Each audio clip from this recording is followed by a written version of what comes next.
Sister. Just as the two siblings were embracing warmly at their doorstep, silently promising in their hearts to always be each other's safe harbor, a curious little head poked out and inquired, "So it's Big Brother who's back. Are you still gonna hit Melanie today?" Oh? Along with this loaded question, Leon felt the person in his arms suddenly freeze, and unusually clear teeth-grinding sounds echoed in his ears. Hit. Definitely hit. Releasing her grip around Leon's waist, the frail girl stomped her foot hard and gritted her teeth angrily. "It doesn't matter if you come back. Even if Mom and Dad came back today, she won't escape this beating." What? Is it that serious? Seeing Anna, who rarely mentioned their parents, so mad she was speaking nonsense, Leon quickly hugged his angrily frowning sister tighter, trying to persuade her earnestly. "Stop. Stop. Don't rush to hit her. Education comes first. Education comes first. My hitting her is educating her. Bro, let me go. Let go." At William's reminder, Anna, who had just been gentle as water, now recalled her anger. She struggled and complained in rage. "It's all your fault for always stopping me from hitting them. Do you know what they did?" What did they do?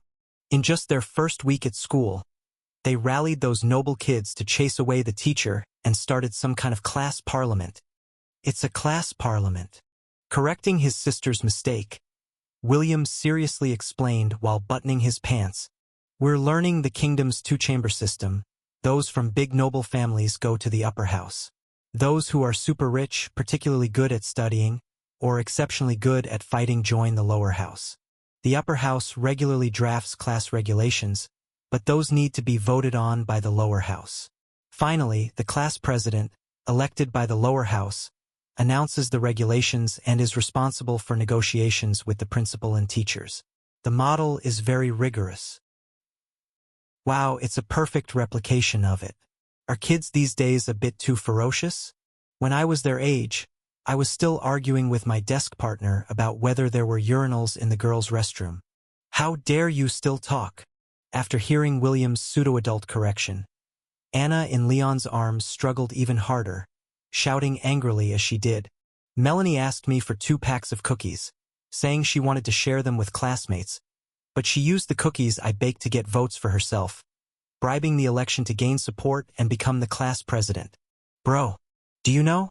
After that little brat became the class president, the first decree she passed was to unite with all the classmates to chase away the religion and home economics teachers. Those 2 teachers together are almost 100 years old. When I went there, one was pointing at my nose and cursing, and the other was holding the holy book and sobbing. I didn't even know how to apologize." Well, that is a bit too much. Indeed, they need some proper education. Frowning with a headache, Leon brought his constantly struggling sister into the house. He looked at the closed door of the inner room, then turned his head to look at William on the side, and said with a slightly serious expression, "Everything else is fine, but why chase away the teachers? If the reason isn't suitable, don't blame Big Brother for not helping you stop it. As for the reason, those 2 teachers really did suck." Little William tilted his head, thought for a while, and then answered, "The home economics teacher is the class advisor's aunt. Her cooking is really horrible, and she's always very kind to those noble kids, yet very harsh to us normal-dressing kids. The work Melanie and I were assigned in the home economics class involved washing potatoes, cleaning organs, and scraping fish scales. Then we had to eat those unsuccessful dishes made by the noble kids. It's just terribly annoying. The religion teacher is about the same. Every day he only tells us to loudly read the holy book and quizzes us on it.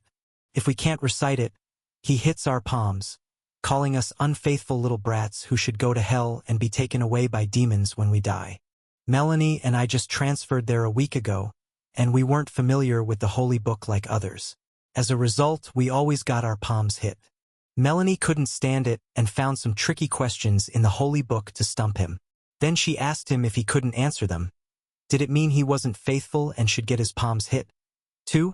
In the end, he even kicked her once. So that's what happened. After hearing William's explanation, Leon and Anna's expressions froze slightly, with a trace of regret flashing in Anna's eyes. Then she lowered her voice and said, "Then why didn't you tell me when I asked you just now?" William didn't respond to that, but instead hesitated a bit and glanced at Leon. Seeing the little guy's gaze, Leon vaguely guessed the reason they hadn't told her earlier. Knowing that the kids at home had suffered, Anna would definitely go over directly, but her health hadn't recovered yet. She needed a few more months of medication. If they explained, it might make things more troublesome, especially since Leon had been away recently. It was simpler just to take a beating and then explain it later. Additionally, if they were ordinary kids, they might think the adults would certainly help them seek justice. But these two little guys had known since they were young that their older brothers and sisters were not omnipotent. If enduring a beating and writing a review could solve the problem, they would probably just take the beating and get it over with. These two little tykes are both heartbreakingly sensible and headache-inducingly clueless. Maybe they've grown up and don't want to tell the family everything, fearing that telling the truth might upset Anna. Leon offered a vague excuse, then said to William, "Bear with it for a few more days. Your big brother is too busy with work now to look after the family temporarily. But once things settle down, I'll go to your school right away." Letting go of his no longer struggling sister, Leon squatted and patted William's head, solemnly promising, "Big brother promises you, if it's indeed as you said, those two teachers will definitely be replaced, and they must apologize to you and the other kids. But next time if something similar happens, you are not to act rashly, rally classmates, and chase people away. Tell the family first. As long as you are in the right, Big brother will definitely back you up." As long as we are in the right? Looking at Leon's serious expression, William tilted his head and pondered for a moment, then nodded vigorously. "Okay. Next time we'll definitely make sure we're right first." "While there seems to be nothing wrong with that, why do I feel like what you understand isn't quite what I meant?" Leon smiled helplessly, then ruffled his little brother's always unique mindset head, before standing back up and patting him on the back. "All right, go call Melanie out. Tell her she won't have to take the beating. Using his excellent diplomatic skills to defuse the family war, William trotted to the inner room and started pounding on the locked door. "Come out, it's fine now." "Not coming out."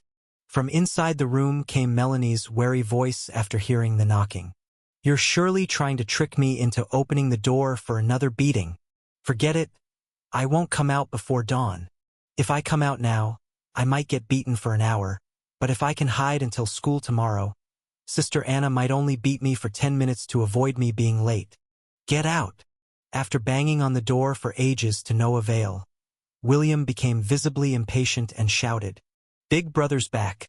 Sister has no time to beat you now. Not coming out, you liar. No way I'm gonna get beat with you." "Then don't blame me." Seeing how unloyal she was, William squinted his eyes, then turned towards Leon and Anna. "I'm telling you, Melanie took my pocket money to buy roses and planned to send them to the home economics teacher's house, making her husband think she's having an affair. And yesterday she wrote a complaint letter to the sanctuary church, reporting that the religion teacher was too unfamiliar with the holy book, suggesting the sanctuary church check his priest's qualification to see if he bought it. With the enthusiastic help of her twin brother, Melanie didn't manage to escape that beating, and it even got a whole lot worse. Slap. Ouch. Don't you scream. How old are you, and you've already learned to frame others? I really wasn't framing anyone. Squirming forward like a baby maggot, but getting hauled back immediately, Melanie saw her sister's face turning as red as an apple. Predicting that Anna's next normal attack would probably be a critical hit, she hurriedly defended herself. That religious studies teacher always talks about how devout he is. Yet he can't even name the right color of the underwear the 12 knights wore when they were martyred for God. He must be faking his devotion.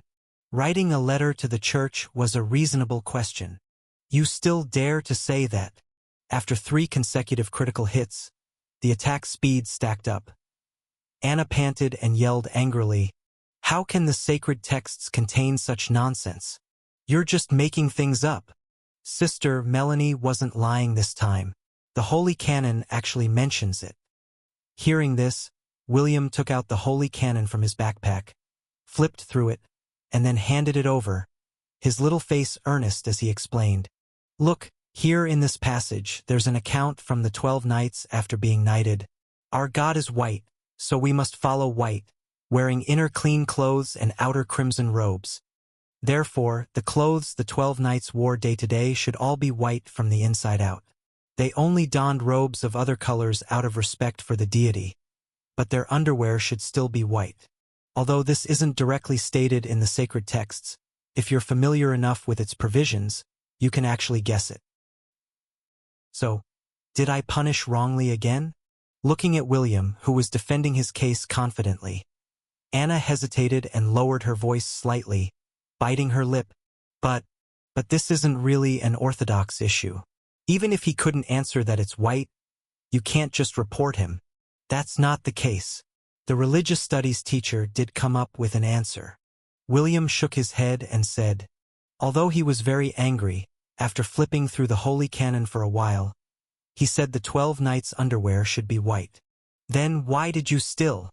Because white was not the correct answer. After taking back the Holy Canon and flipping a few more pages, William earnestly pointed at the text to show Anna.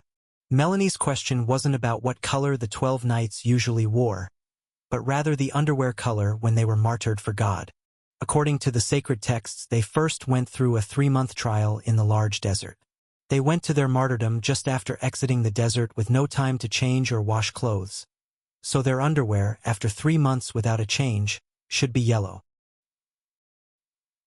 Seeing Anna with veins jumping on her forehead, her face turning white, then red, and then purple with a hint of black, Melanie quickly pulled up her pants and rolled over, launching herself into Leon's embrace. Big brother, save me. No way. This is really impossible to save. Siding himself to dodge Melanie's tackle, and twisting further to avoid the arms reaching for his thigh, Leon glanced at her with some pity, then sensibly stepped aside. Don't blame your brother for being disloyal.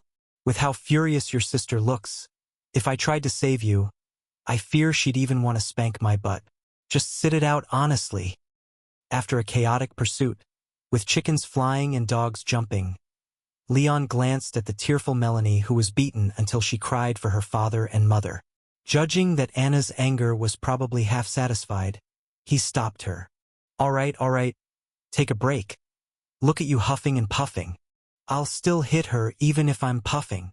Yes, hit her. I won't stop you this time. If we don't educate her, she'll go astray.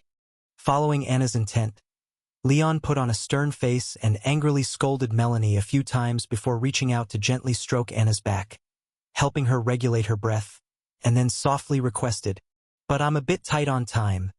I have to work overtime at the bureau soon, and it's so cold now. Dear Anna, could you maybe deal with her later and find me a couple of blankets first?" You're just protecting her. Easily seeing through Leon's diversionary tactic, the frail girl gave him a glare before struggling out of his embrace and storming towards the bedroom. With a creaking sound, she opened the paint-peeling wardrobe and began searching for blankets. Giving Melanie an hurry-up-and-hide look, Leon watched her tiptoe into the inner room before slowly sauntering into the bedroom, comforting his sister squatting in front of the cupboard. Actually, you don't have to worry too much. Melanie might be a little quirky but never bullies anyone. She's just got a very stubborn nature and can't stand losing. William is the same way, a bit sneaky but never harms anyone. Although they cause some headaches, they are good kids, really. Anna? Ah? It seemed like Anna was startled by Leon's words as she trembled slightly and continued with her task. Her back to Leon, hurriedly rummaging through the blankets while nodding repeatedly. Yes, they're indeed not bad, just a bit immature. They'll grow up. By the way, are blankets the only thing you need? How about taking a thicker set of clothes? Just the blankets will do. It's quite warm in the office. Watching his sister's slightly flustered movements, Leon instinctively furrowed his brows, then directly asked, Anna, what's wrong? Nothing. The frail girl shook her head, clutching 2 folded blankets as she turned around. her smile slightly forced as she said, "I just discovered something missing, worried about whether I didn't bring it when we moved." "Is that so?" If it was a month ago, Leon might have been fooled by her words, but now he was already accustomed to discerning people's expressions. Even without using the black goat's soul vision, he could tell that Anna was obviously hiding something on her mind. "Then you have a look first. If you can't find it, I can accompany you back to Veteran Lane in a few days, and we can search together." After bagging up 2 blankets and bringing them to the door, Leon picked up the shopping bag on the shoe cabinet, his fingertips quietly pressing the Yang Jiao. "Anna, the thing you just discovered missing, is it the family photo that only included you and Mom and Dad?" Watching Anna's soul in the soul vision, filled with instant panic and confusion, Leon slowly put on his shoes, his voice gentle as he quietly spoke. "Actually, my birthday isn't even on the day you told me. It's possible I'm not even blood related to our parents, and you aren't my real sister, right?" How could you think that way?" After hearing Leon's words, Anna felt as if the world was spinning, almost collapsing. But she clung to her last hope, struggling to say, "Brother, haven't you seen the photos? You look so much like Mom, and the color of your hair and eyes are identical to Dad's." "Yes, very much alike." Leon nodded upon hearing this, replying quite frankly, "It's because of the resemblance that I never doubted before, but last week, while on duty, I visited the Ryan family's genealogy room and saw many things. Anna, unlike me, who has no memory, you should know our grandfather was from the Ryan family, and our surname doesn't originate from Lane County, but rather from that Duke family on Redwood Avenue, right?" "Yes." Seeing that Leon had even uncovered such a matter, the sickly girl couldn't help but turn pale before biting her lip and nodding. I didn't mean to hide it from you. It's just that grandfather said back then, because of the competition for the title or something, he formed deadly grudges with many people. It was hard enough for him to escape from the capital city, and he urged us not to get involved with them." "I believe you." After putting on his shoes, Leon stood up and took a step forward to give his pale-faced sister another deep hug. He said in a calm voice, "But I also hope you can believe me. It's okay. Everyone has secrets they wish others not to know. I have such secrets hidden from you as well, but that doesn't stop me from considering you as my family." Gently stroking Anna's hair, Leon paused the hug, then cupped her cheeks and, looking into her eyes, said with utmost sincerity, "I don't know what you consider as family, but to me, being close by blood isn't the only criterion for family, not even a necessary one. From a somewhat selfish viewpoint, the one I most want to share my happiness with and the one I most want to confide in during pain, that person is my family, and you are always the first I think of." "Brother, I'm here, but I'm about to leave soon."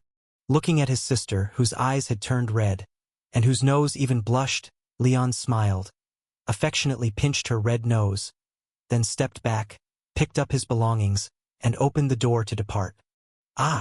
Wait for me."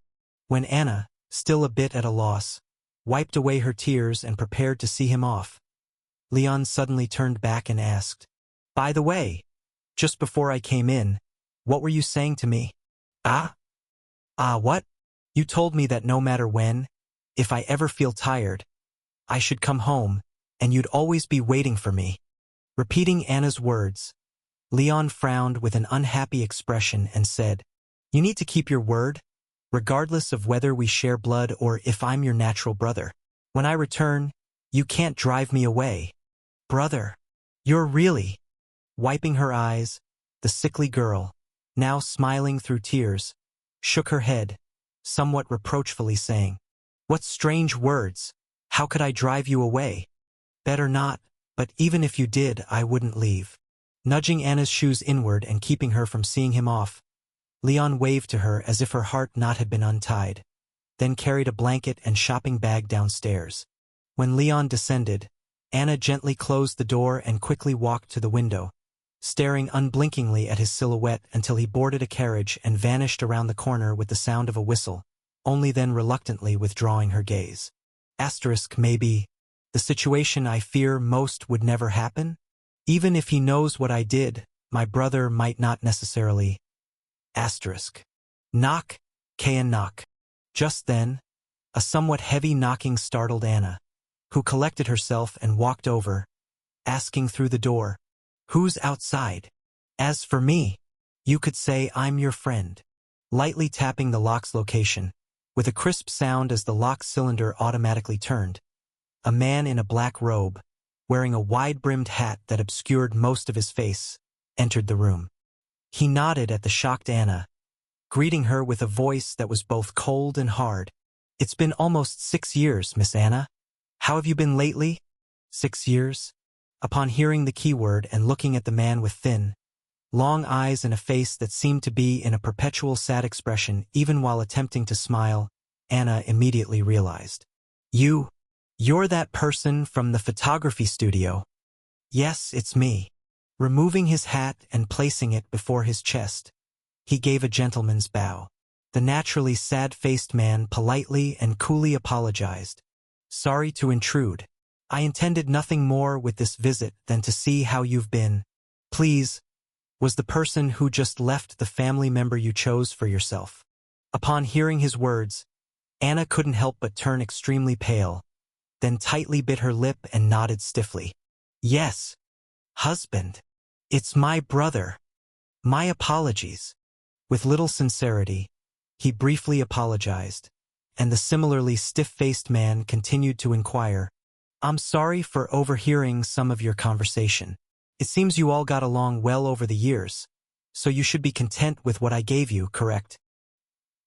"Miss Anna, please don't be so nervous."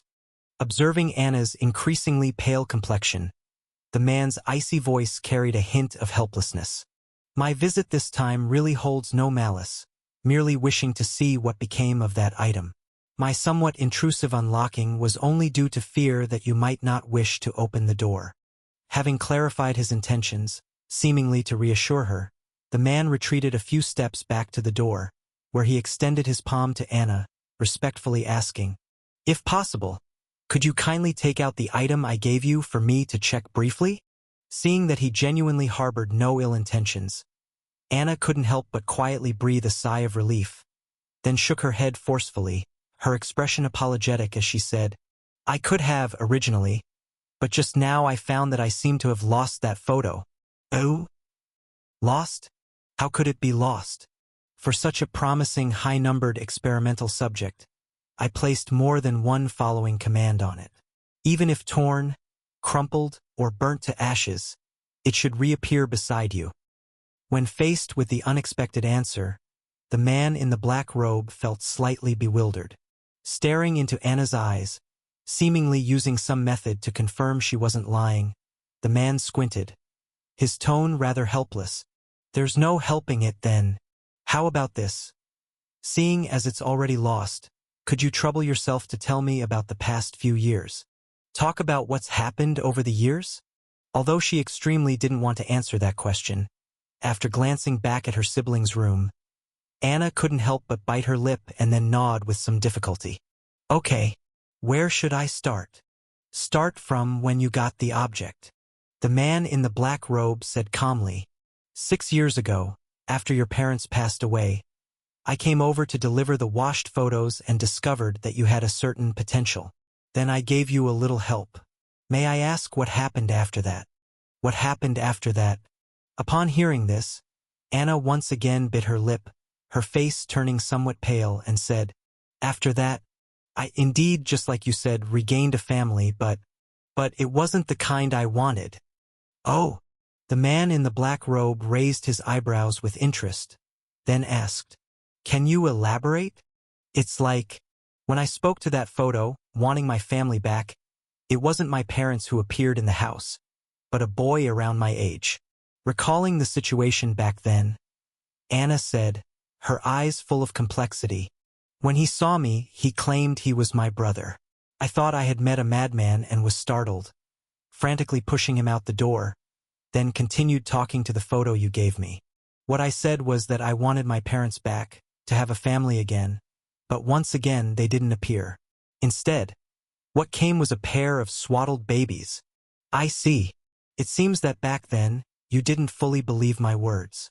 The man in the black robe shook his head and said regretfully, "You were a slightly mature and calm-minded kid. And back then, you had already deeply understood the meaning of death and knew that your parents couldn't come back. Even though I told you that family photo was an unparalleled miracle, capable of allowing you to have a family again, and demonstrated a part of its power before you, you still didn't fully believe me. Deep down, you thought it couldn't bring your parents back. Because of the doubt and distrust in your heart.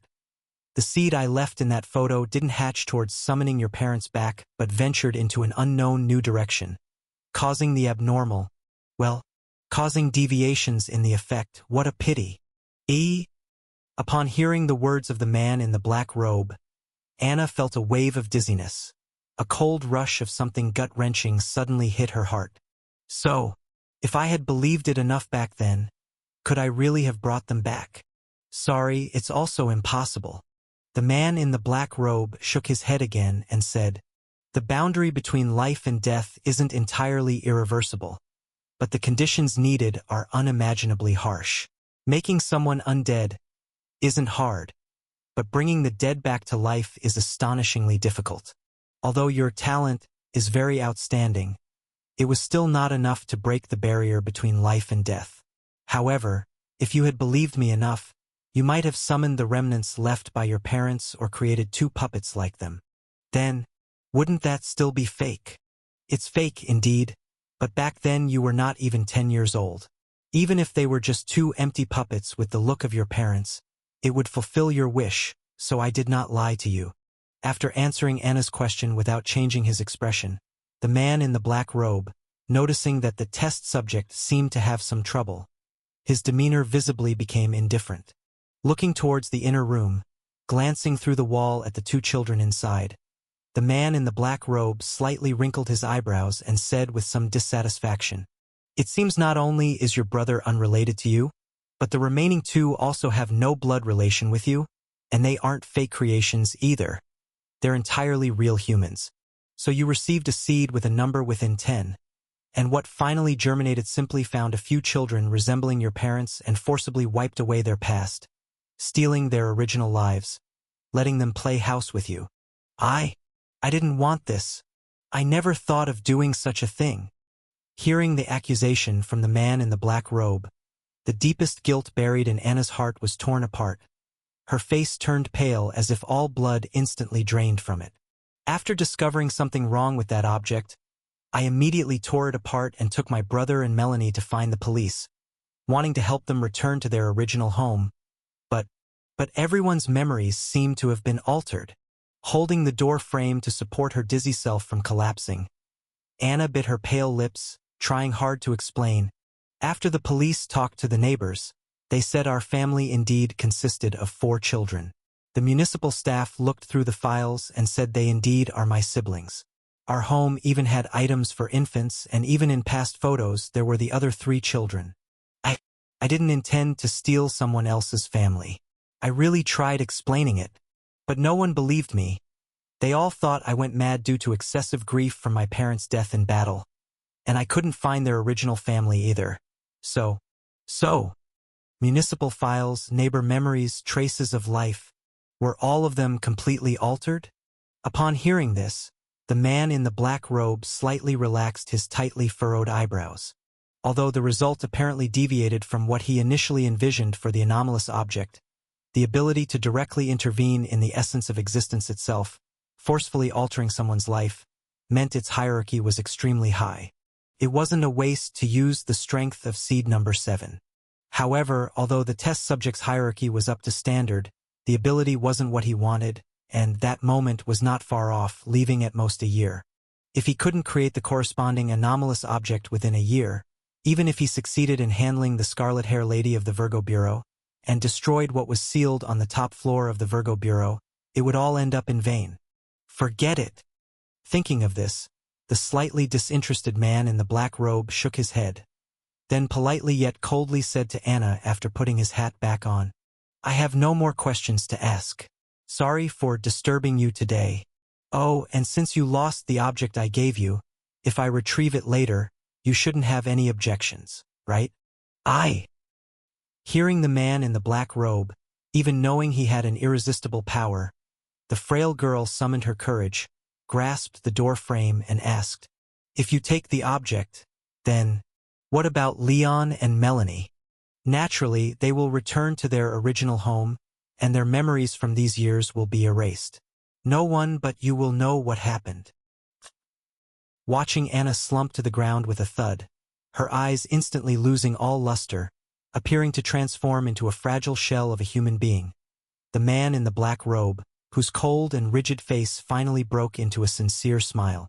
"Don't worry. Once I retrieve the object, I'll help amend the mistakes you've made. Isn't that what you want?" Leon had no idea that just after he left, the Aquarius director paid a visit to his home. At this moment, Leon stood outside the director's office, ready to report on the day's events and take the opportunity to greet the red-haired director, informing her that he planned to sleep at the bureau tonight. However, knock, knock, knock. "Who is it?" "Director, it's me." "Who are you?" "I'm Leon." "Leon? Who?" Listening to the response from inside, which could not be described as logical and only indicated that the director's mind had clearly checked out, Leon outside the door fell silent for a moment and then asked somewhat speechlessly, "Director, have you been drinking?" "Drinking? Who?" "No doubt about it. She definitely had drunk, and quite a lot. Director, I'm coming in. Don't make a move." As Leon spoke, he tentatively pushed the door open a crack. But before he could see the situation inside clearly, a gust of alcohol-laden air hit him head-on, making his vision go black. "My God, you really can drink." Seeing the pile of empty bottles next to the desk, stacked higher than a person, and the red-haired beauty sprawled over the table giggling foolishly at him, Leon clicked his tongue in surprise while also feeling a headache. Due to the discovery that he had drawn the rebels' attention and worrying they might target his family, Leon originally intended to ask the red-haired director for a favor to see if the protective fur that he had been wearing around his neck but had never activated could be transferred to Anna. Then he could try to get a few more for William and Melanie. After all, he was targeted by the rebels because of official duties, and protecting the employees' families should also be the Purification Bureau's responsibility. If it was really inconvenient, he could trade with anomalous objects or something else. After all, the ghost hand under the bed, given by Senior Jerry, wasn't very useful to him. So why not use it to trade for a protective charm for his siblings? But seeing the director's state, comparable to what's his name ma, it seemed unlikely that he could get a clear answer tonight. Maybe it would be better to leave it until tomorrow when she's sober. After all, the Secret Investigation Bureau was about to start a major raid, and the rebels would be too busy to deal with anything on their end in the short term. Anna and the others were protected by Happiness Apartment, and as long as they greeted the manager lady every day before going out, they could get the risk avoidance buff. So it probably wouldn't matter if it waited a day or two. "Little Leon, you're little Leon, aren't you?" Just as Leon hesitated about whether to leave, the drunken red-haired director slapped her forehead, sat up from the table, and giggling foolishly said, "You came too late. Ha ha ha. I've already drunk all the alcohol. Don't even think about freeloading any of mine." The silly woman. Looking at the woman in front of him, her brain reeking of alcohol, it was hard to associate her with the brilliant and brave director in her sober state. Leon couldn't help but sigh helplessly. "I'm not going to compete with you for your wine. Speaking of which, weren't you fine during the day? Why did you drink so much?" "Because it was payday." After shaking her head vigorously, perhaps clearing up a bit, the red-haired director giggled with a bit more logic in her words. "I owed a lot from the last time I treated you to drinks, which left me with no money to buy wine for a while. Now that I finally have some surplus, if I don't have a good drink, the alcohol worm in my belly will die of thirst. Honestly, if that thing really existed, it would be better to let it die of thirst, but did treating me to drinks last time really cost you a lot of money?" Seeing the glowing martyr of the wine country on his panel, Leon scratched his head awkwardly and then said embarrassedly, Can I ask how much you owed that time?" "Sob. I really owed a lot." Hearing Leon's question, The previously cheerful expression of the red-haired director immediately collapsed. She blinked her charming fox eyes, full of tears, and counted on her fingers. Counting the part paid at the store, the bill they sent over is more than 300 gold wheels. And after spending so much money, you drank more than I did. I didn't get much out of it. Over 300 gold wheels. My goodness, we really drank away my salary for more than half a year that day? This was really that much, huh? That's really embarrassing. Even though he had mentally prepared himself, hearing a bill that was more than 3 times the amount he had estimated left Leon quite shocked. Then, under the pitiable gaze of the red-haired director, he scratched the back of his head awkwardly. Director, should I help me pay the bill? Not the bill, what I meant was, should I take you home? Sleeping here might be uncomfortable. Turning his head slightly to avoid the red-haired director's bewildered gaze, Leon stiffened his resolve, walked over, and picked up the drunken director from the table. Paying that bill was not something Leon was going to do, not in this lifetime. The director was so generous in treating him to drinks. If he insisted on paying, wouldn't that be ungrateful? Besides, there was Anna's medication, home rent, and his siblings' tuition fees to consider. And the director, who was already drinking excessively, would be healthier if she drank less. If he paid the bill and let her have money to buy more alcohol, that would only be hurting her. Having thick-skinnedly rationalized it to himself, Leon cleared his throat and said to the red-haired director, who was glaring up at him, Director, where is your home? I don't have a home. So where do you usually sleep? In the suites of the liquor houses outside or the reception room upstairs? Do you pity me? Before Leon could come up with a reply, a slender white arm reached up, pinching his chin and turning his face toward her. Staring into Leon's eyes, where a hint of softness flickered, the red-haired director wrinkled her nose, slightly parted her rosy lips, and exhaled a mixture of gardenia-scented alcohol in his face, declaring with some bravado, I'm fine on my own.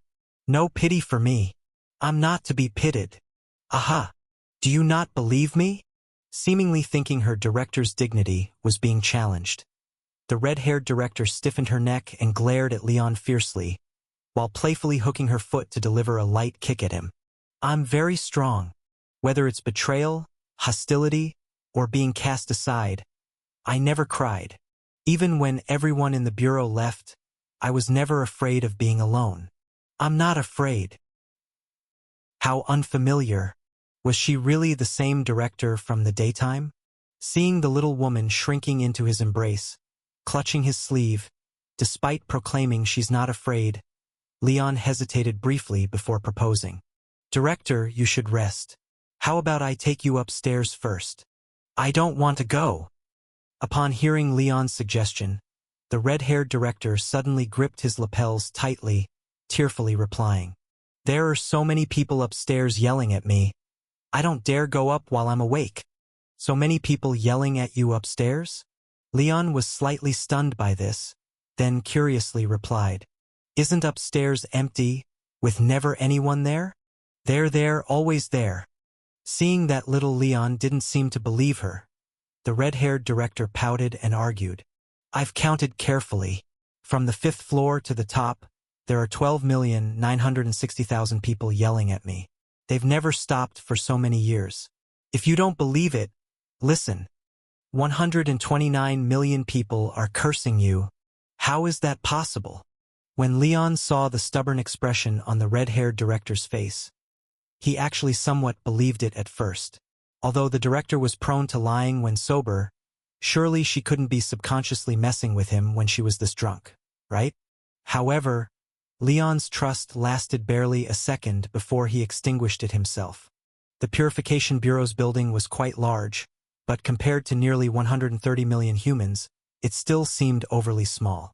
It was preposterous to think it could hold that many people, not just on the 5th or 6th floor of this building, and even if they included the entire police department's area. Wasn't it just drunken talk? Don't worry, don't worry. Grabbing the red-haired director's arm and draping it over his neck, adjusting her into a position that was easier for carrying.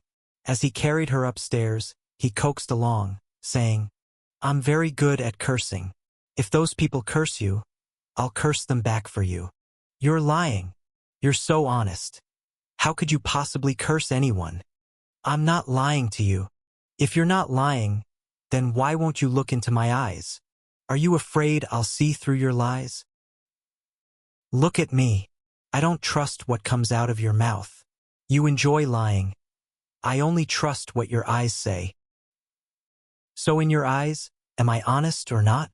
Seeing that the red-haired director in his arms began to struggle again due to his lack of response, Leon had to open his badge panel, switch to the silver-level Elite Performer badge, then looked at her seriously and said, "I'm not lying to you. I'm really good at cursing. If that 100 million people upstairs curse you, I'll curse them back. Then you must promise me. If they curse me, you have to curse them back." Staring into Leon's eyes for quite a while, the drunken and bleary-eyed red-haired director finally settled down, clutching his clothes as she quietly urged, "But don't curse too harshly. I was the one who started it. If they curse me, it's justified. I'm just afraid after being cursed for so long to go up there alone." Looking at the curled-up and tearful form of the red-haired director, Leon couldn't help but be slightly taken aback, vaguely sensing that there might be some truth in her words and not just a drunken rant. As if there really was something upstairs. Could there be any danger? After standing for a moment on the second floor of the stairway with the red-haired director in his arms, Leon hesitantly asked, "Director, will those people who curse you ever come down?" "No, they won't." The red-haired director shook her head, leaning in Leon's arms, her gaze somewhat dazed, as she said, "They stay on the 5th or 6th floor, responsible for guarding the top 10, 12 ant nests. They won't come down unless someone enters the 5th floor." 12 ant nests? After noting down this obscure name and hearing that those 130 million people wouldn't be coming down, Leon finally felt slightly relieved. Holding the red-haired director cautiously, he exited the stairway, moving almost step by step to enter the conference room where the tourist director had visited last time.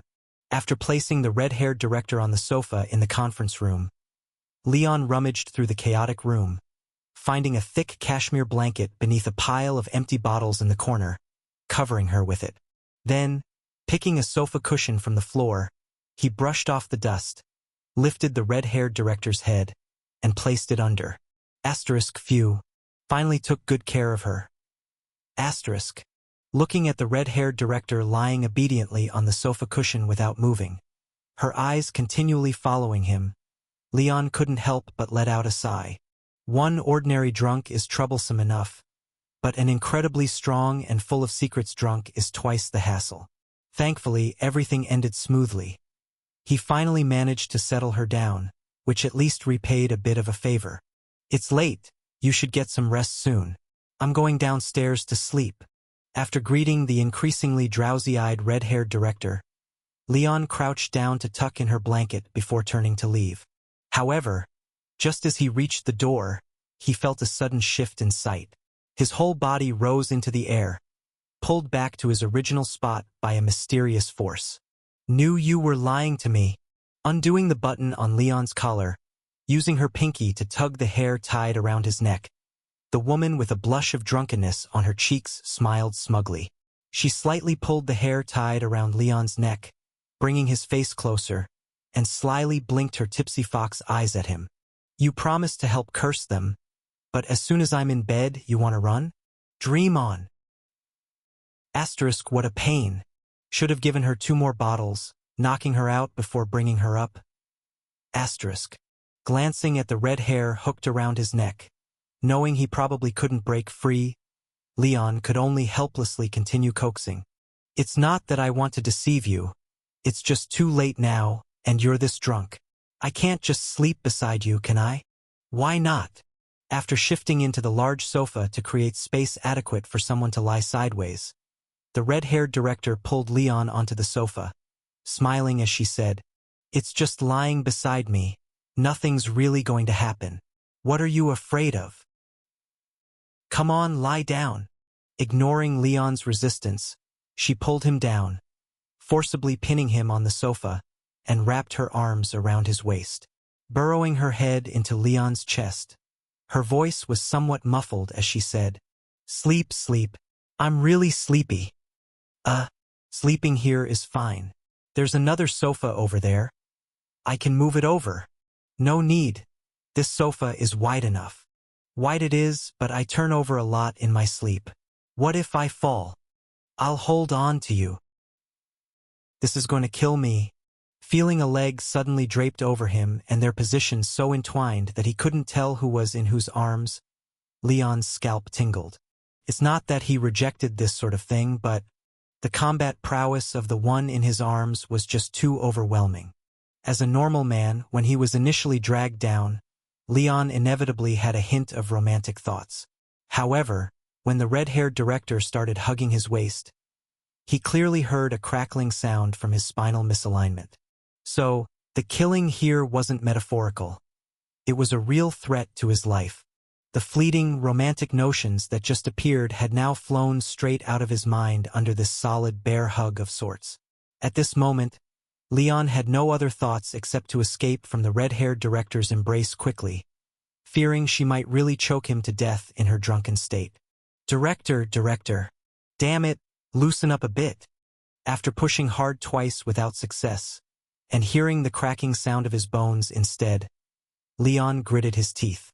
Just about ready to apply more force, he suddenly felt a damp sensation from his chest, and the red-haired director in his arms started trembling uncontrollably. Was she afraid? Leon paused his struggling, noticing the red-haired director's state, and couldn't help but be slightly startled. Then, enduring a pressure akin to a hydraulic press, he leaned to her ear and softly asked, "Are those people starting to curse you?" Following a faint sob, the red-haired director nodded slightly, and as if desperately trying to avoid something, she trembled uncontrollably, burrowing into Leon's arms. "Stop burrowing. Any deeper and I might be gone." Although the red-haired director's particularly weak and pitiful appearance tugged at the heartstrings, Leon kept feeling his ribs creaking and the loss of a third of his lungs' air, making him feel more pitiful. Crossing his hands to brace against the red-haired director's forehead and using all his strength to push her out, Leon finally rescued his lungs. Flushed red, he took 2 deep breaths and reached out to cover the red-haired director's ears. "How about now? Can you still hear them?" "I can still hear." She nodded pitifully, sobbing softly. "They aren't cursing me through my ears. Even if I cover my ears, I can't escape. If it's not the ears, what is it? Mind? Soul? But when I usually use the black goat and look upstairs, I don't see anything." Straining his ears for a long time but still hearing no so-called curses, Leon could only pat the red-haired director's back forcefully and urged, "Listen. Let go a little. You're holding too tight." "I won't." Rubbing her head in Leon's arms and sobbing as if she were a little girl of 5 or 6, she said, "If I let go, you'll run away like the others." "I don't want that." You don't want it.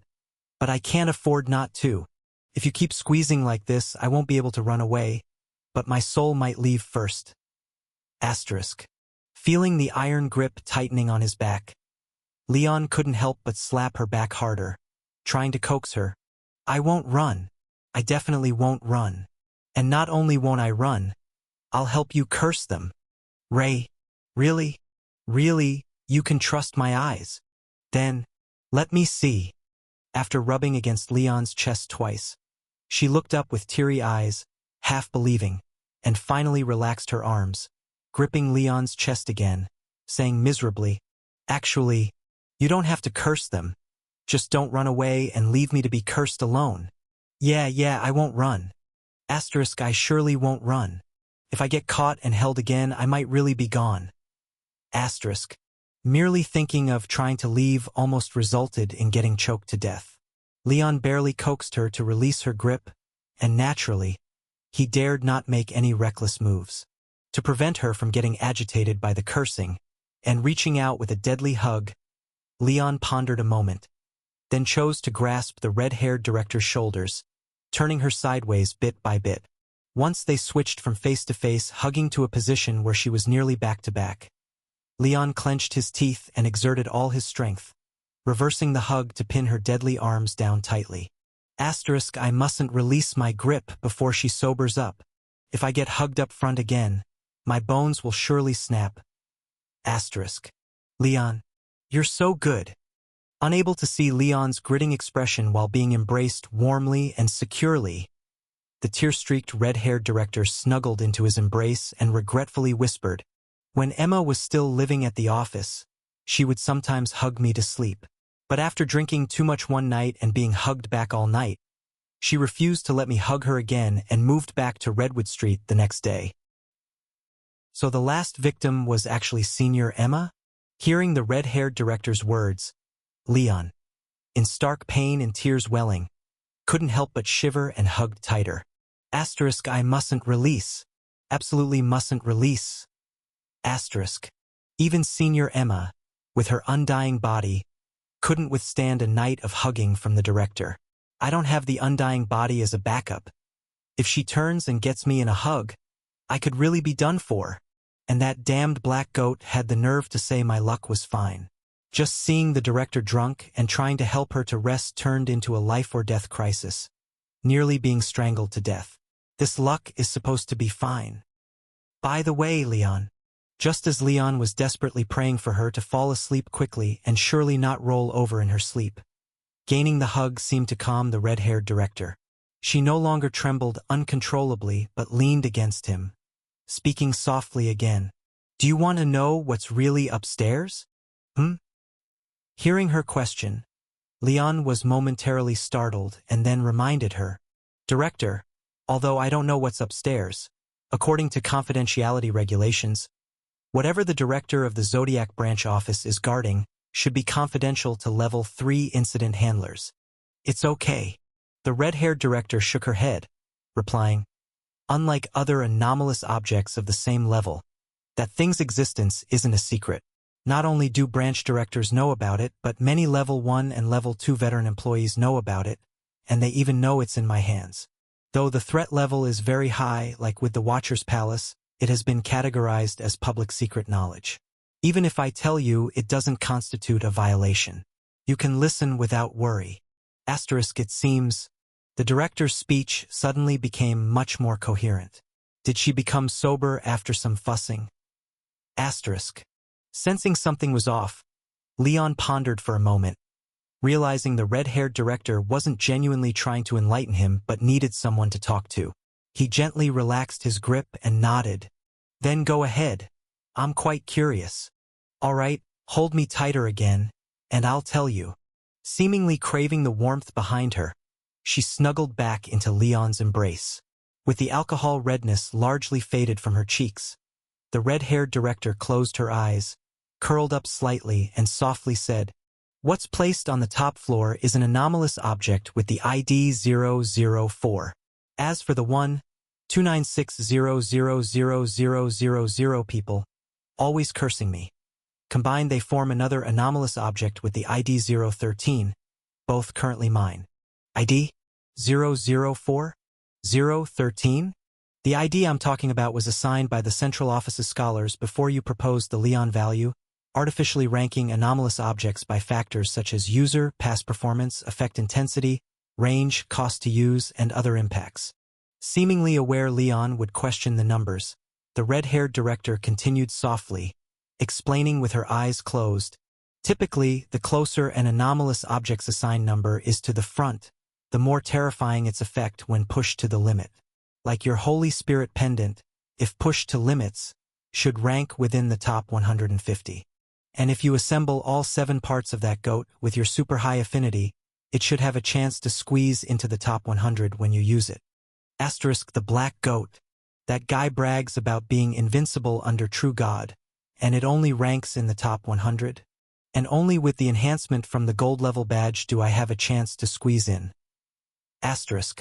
Certainly, here's the translated text following your guidelines. Don't misunderstand. That sheep is not weak. the red-haired director, with the initial effects of the alcohol subsiding, regained some of her usual wise and mighty demeanor. Even while snuggled in Leon's arms with her eyes closed, she still guessed his thoughts and explained softly. At its peak, it was indeed the strongest great demon below the true god, but it was too greedy. Unlike other demons who focused on one or two concepts, it chose 7 top-level original sins at once, hoping to leap to become a top-tier demon god. Although its talent was exceptional and it actually touched upon 7 original sin-level concepts simultaneously, its hierarchy was ultimately lacking, unable to harness all 7 original sins at once, which made its individual abilities spread too thin. For anomalous objects of the same level, their abilities mostly specialize in one main and one supplementary.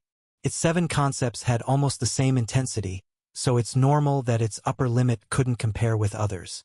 Or, one could say, having such dispersed abilities but still squeezing into the top 100 in the numbering system is already quite a testament to its exceptional talent. So that's how it was.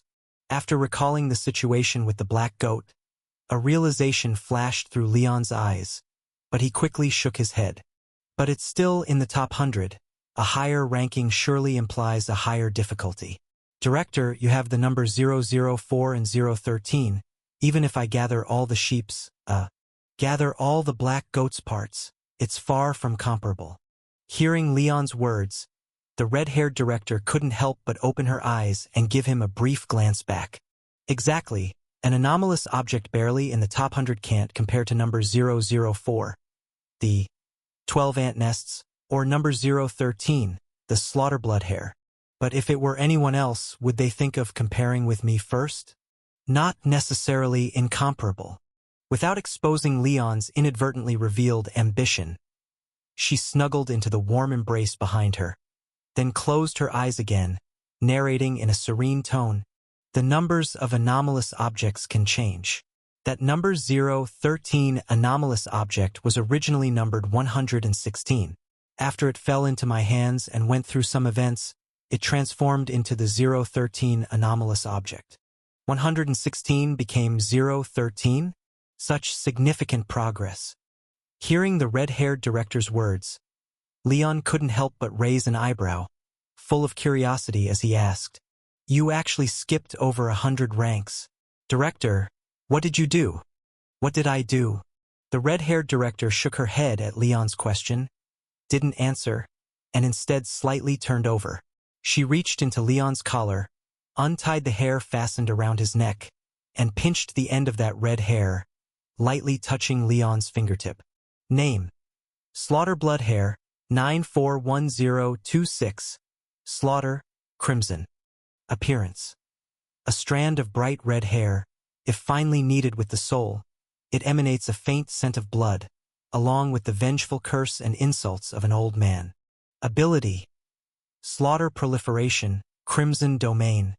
Cost: while you remain sane, you will be ceaselessly cursed by those you have killed.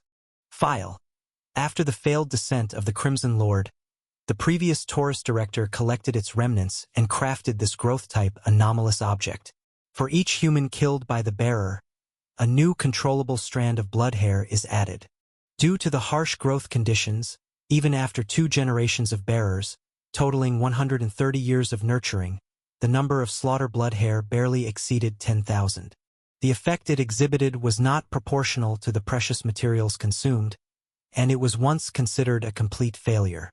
But in the Ophiuchus Eroded Nation incident, the 3rd bearer of the slaughter blood hare, Olivia, was forced to use the anomalous object 13 ant nests, completely destroying the Purification Bureau's Ophiuchus Subbureau and the East Carlewin Kingdom, bringing the blood hair count to 1,296,000,000 overnight, a figure almost identical to the population of the East Carlewin Kingdom before its fall. Evaluation: this is the most dangerous and terrifying anomalous object you have seen so far. If the bearer wishes, they can slaughter every living creature in the entire capital within 5 seconds.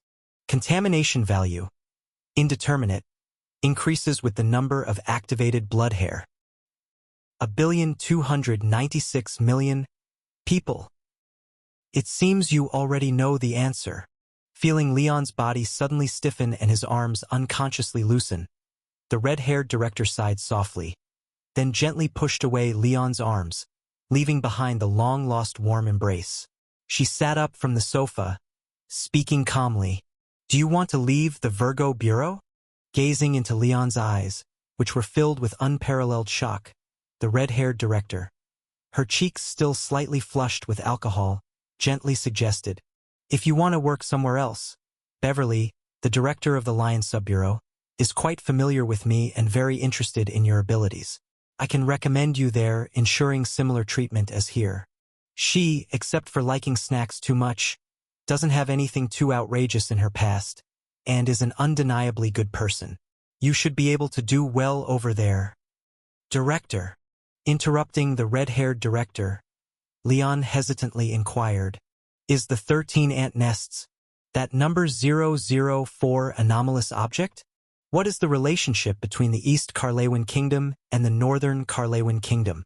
What exactly was the Ophiuchus Eroded Nation incident?"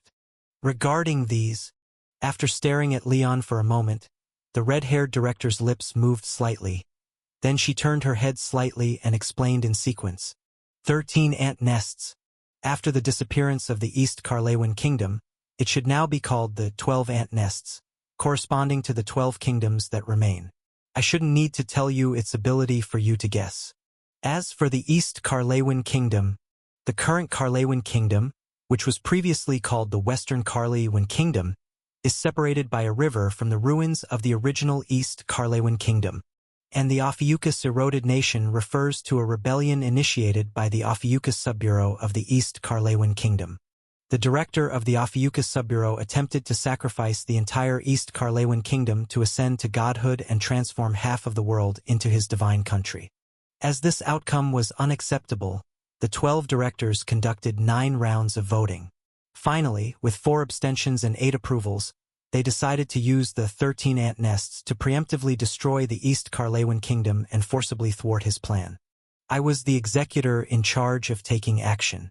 From then on, the 13 ant nests became the 12 ant nests, which I have been overseeing to this day. The number of sub-bureaus of the Purification Bureau also decreased from 88 to 87, and the investigation and control within have become increasingly stringent. Any slight transgression will be severely punished. I see. Having listened to the red-haired director's words, Leon finally sorted out the general context, and with a rather complicated look, he said, "So those people upstairs who curse you, they were the ones back then, just as you thought." Responding vaguely, the red-haired director avoided his gaze and then, looking somewhat dim, said, "The people originally from the Virgin Branch also left after that incident. It's not their fault, after all. They had over 100 million reasons." Leon, if you can't accept this and want to leave, it's the same. I understand your feelings." After getting up and sitting on the wide sofa, silently facing the red-haired director for a while, Leon didn't say whether he would leave but instead asked softly, "Director, can I ask you a question?" Upon hearing Leon's words, a hint of surprise flashed in the red-haired director's eyes, but he nodded and said, "You may. Suppose there is a train about to switch tracks." After briefly recalling, Leon spoke. 12 people are tied to the track in front of the train, while 1 person is tied to another track, and you are holding the lever that changes the track. Would you pull the lever to let the train go to the other track and save the 12 people? Aye.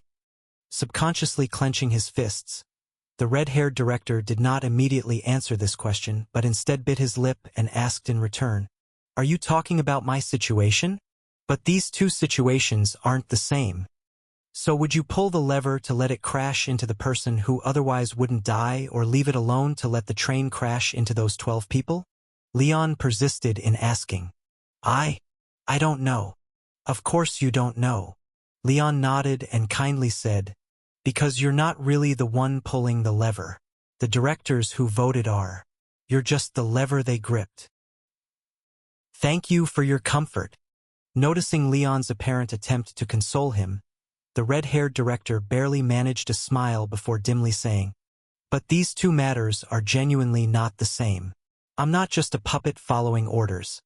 I have the ability to refuse to pull the lever. But I ultimately did not refuse and instead personally. If you refused, you would merely be a passerby wielding a plunger, and someone else would simply grab a new lever and stand in your original position to send the train onto the track with just one person. Director, sometimes, one shouldn't think of oneself as too important.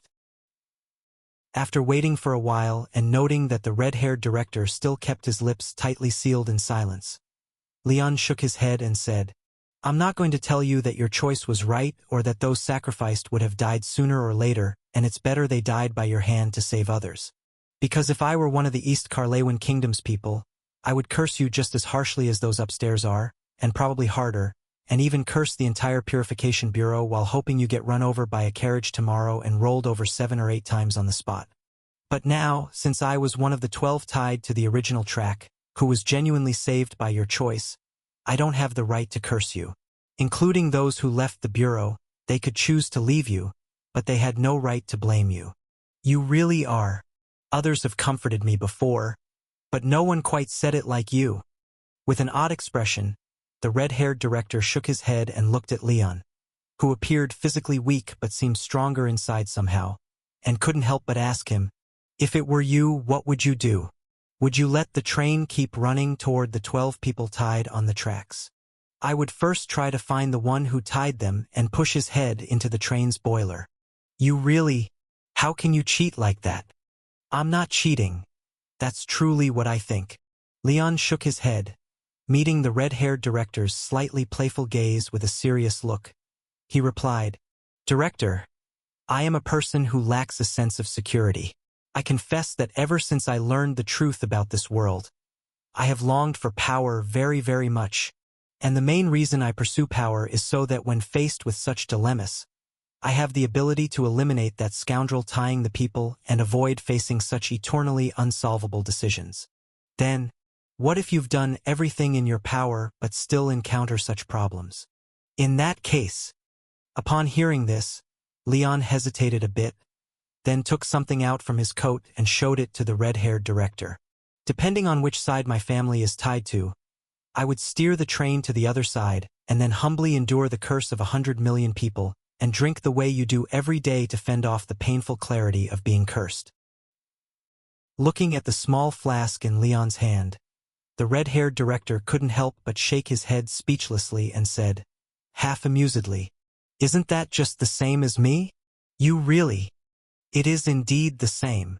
After unscrewing the cap and taking a sip, Leon helplessly smiled and said, "Since I've tried my best but still can't solve the problem, what else can I do?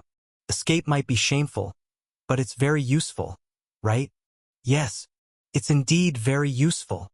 Looking at the glittering small flask in Leon's hand, the red-haired director's eyes couldn't help but curve, laughing with him, his smile still carrying a trace of the wine's crimson hue, like a rhododendron blooming in a garden. The curses in his ear remained madly shrill, the heavy press on his chest still like a dark cloud bearing down, and the profound guilt tormenting him still as cold and sharp as ever, piercing deeply into his flesh. Yet somehow his heart felt less afraid. If he had to name a reason, it was probably because there was someone who not only respected his choice, but also accepted his weakness and avoidance. Yes, at a time like this, a drink certainly seemed appropriate. Seizing the flask from Leon's grasp, the red-haired director tilted his slender neck back and downed it all. After licking the slightly spicy liquor off his lips, he flung the empty bottle away, and fueled by the alcohol's emboldening effect, boisterously announced, "Just borrowed money from Emma today. Let's go. Drinks are on me. We'll have the most expensive ones." The people of the Virgin Branch are truly outrageous. After knocking on the door for ages without a response, and spotting through the window of the director's office the piles of empty bottles and the snoozing man and woman on the table wrapped in a blanket, the two investigators couldn't help but shake their heads. They then simultaneously pulled out their investigation sheets, jotted a few lines, and marked 2 big red crosses. The director led in drinking, indulging through the night, suspected indiscretion within the Bureau. Leaving aside this nightmare business on Ryan Blood Night, we must harshly downgrade their conduct and business ratings. After a lively night drinking with the red-haired director, and then spending a whole day rolled up in a blanket sleeping on her office desk. Leon finally opened his eyes again with a splitting headache, only to find the sun had already dipped below the horizon. Mr. Lyon, we are investigators from the main Zodiac Bureau, responsible for investigating the Heart of Ambition incident you handled. Can you answer some questions now? Huh. Seeing the man whose eyes were filled with bewilderment and whose gaze couldn't find focus, one who probably couldn't even tell if he was human or dog, the young female investigator furrowed her brow and raised her voice to repeat herself. We are investigators from the main bureau, tasked with investigating your case. The initial investigation has been completed, so now please cooperate with our inquiry. Oh, cooperate. We'll definitely cooperate. After blinking for a while and finally grasping the situation, Leon's spirit lifted, and he twisted off the blanket in an attempt to get up. But he couldn't move at all. Grasping the red-haired director's arm, he pulled hard a couple of times, but to no avail. He was still held tightly on the desk by her. Leon couldn't help but push her a couple of times, awkwardly leaning in to remind her, Director, let go. The investigators are here. Director, wake up. It was over. Under the investigator's speechless stares, Leon took a deep breath and awkwardly requested, I'll definitely cooperate with the investigation, but could you help me out first? Also, please be gentle. I think my ribs might be broken. In all my years as an investigator, this is the first time I've encountered such a request. Exchanging a glance with the speechless female investigator, the older, wrinkled male investigator shook his head, marked a few notes on the investigation form, and then walked over slowly. Cautiously, he reached his hand toward the red-haired director's arm. TSS. Just as the older investigator's hand was about to touch the red-haired director, the sharp sound of ripping air echoed, and the whole director's office dimmed slightly. The few present were utterly shocked to find countless strands of crimson hair extending infinitely from the director's desk. In just a heartbeat, they formed a massive scarlet, silken cocoon, binding all living things around it firmly. The older investigator's vital areas were instantly bitten by thousands of these living like hair strands. When Leon looked closer, he found that the hair strands had already infiltrated the man's flesh. He estimated that if the red-haired director willed it, they could pierce through like a spear and churn everything inside into a mess. The red-haired director, who just moments ago looked thoroughly drunk, had her eyes open, full of cold severity as she stared at the two petrified investigators. Oh, it's you. Gave me quite a scare. Recognizing the investigator's identity after a glance, the red-haired director appeared relieved. The sea of crimson hair instantly retracted, and the director's office returned to its usual state. Apologies. Drank a bit too much yesterday. Seeing her withdraw the slaughter blood hair, the two investigators sighed in unison. The older investigator chuckled lightly, withdrawing again with a serene expression, while the younger female investigator, now pale-faced, bit her lip and spoke. Lady Olivia, I will report exactly what just happened. Go ahead and report. Casting a glance at the female investigator who threatened her, the red-haired director first nodded, then yawned nonchalantly and turned over to lie back down. If this had been 2 weeks ago, she might have been slightly concerned, but after the terrible Ryan Blood Knight incident at the end of the year, the Bureau's business evaluation was almost certainly going to be at the bottom, so whether it was reported or not made no difference. Asterisk, I'm already last. Do I really fear you reporting me for disturbing the exam room order? Whether the results count or not right now doesn't matter. I'll just do whatever. Asterisk. Damn it. Apparently provoked by her nonchalant attitude, the female investigator bit her lip once more. Then, with a stern face, looked at the now free Leon and said expressionlessly, Mr. Lyon, since you're out now, can you cooperate with our investigation? Sure. No, you can't. Just then, the red-haired director, lying back down on the desk with her back to the group, spoke discontentedly. If you want to investigate, do it elsewhere. Why in my office? Can't you see I still need to rest? Hurry up. Leave. I've just done a night shift, and I'm exhausted. Oh? After the red-haired director's words, Leon watched the female investigator's face turn from pale to flushed, then to an ashen gray, and he couldn't help but lament inwardly. Director, are you worried my shoes don't fit, planning to have these two investigators gift me a pair of smaller ones? Now that you've ignited a wave of trouble, even if Ryan Blood Knight wasn't my doing, even if I'm completely innocent, these two might find a way to throw some dirt my way, right? Heh, let's go, let's go. Unlike the female investigator beside him who appeared furious, the older male investigator seemed to have a gentle disposition. Not only was he not angered by the red-haired director's rude dismissal, but he also began to gently push her back, humorously saying, "The Virgo department has the fewest people in the Zodiac Bureau, and Director Olivia is usually busy with her duties. After a night shift, it's normal for her to want to rest. We really shouldn't disturb. What's she resting from?" Apparently displeased with the red-haired director's behavior, the female investigator shook off her colleague's hand and angrily criticized, "Look at all the bottles everywhere. And you dare say she's been busy with work? I will definitely report today's incident. Someone as mentally unstable as her, getting drunk all night in the branch office, how can she be the director of the Zodiac branch office? Let alone." Enough! At this point, the older investigator's expression changed, and he sternly scolded, "You don't understand anything. This is not something you should interfere with." "But What's investigation guideline number 3? Recite it." Everything must be based on facts, and personal emotions must not be involved in the investigation." "Then what should you be doing now?" The relationship between the two investigators seemed similar to a mentor and student dynamic.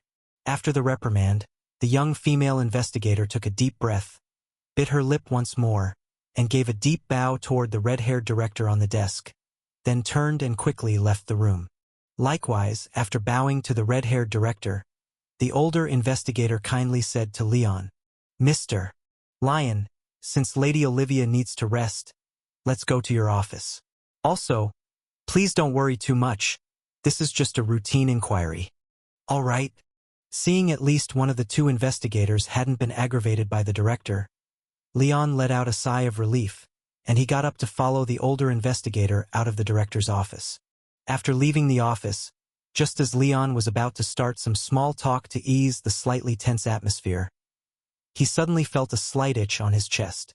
When Leon looked down, he saw a single red hair emerging from his collar, floating past the older investigator.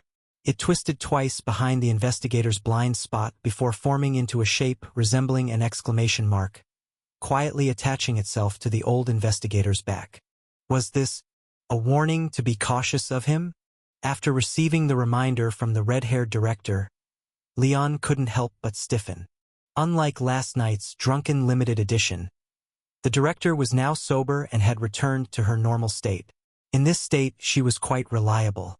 So if she advised him to be wary of this old investigator, there must be a reason.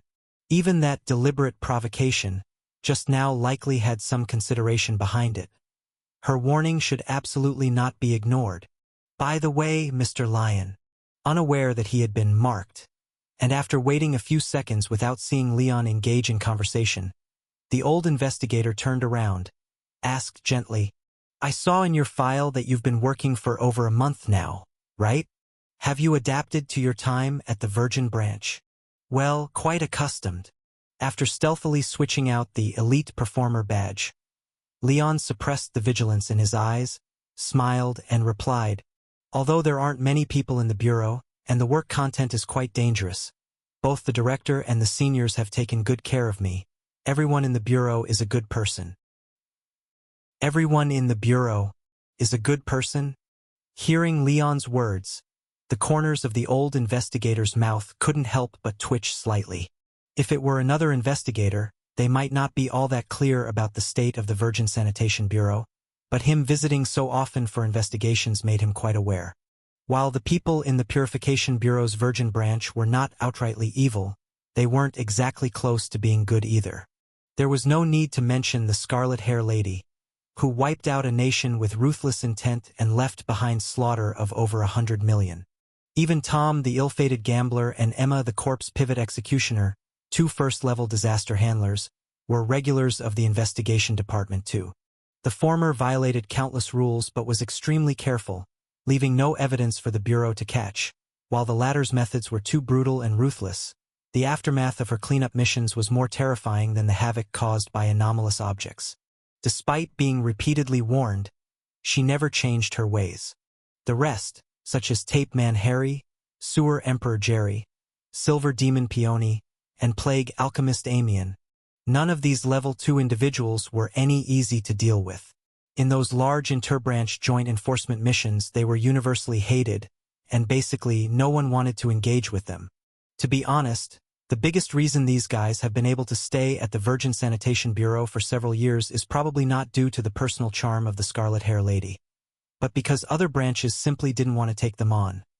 Leaving the Virgin Bureau, they had nowhere else to go. And to get along well with such a group of people, even sincerely believing they are all good people. Looking at Leon, whose appearance was handsome and smile was gentle, and who otherwise just seemed like an ordinary kingdom civil servant, the old investigator couldn't help but take a deep breath, then subtly sensed the aura surrounding Leon. The demonic flame was immense. Someone who could get along with this bunch couldn't possibly be a normal person.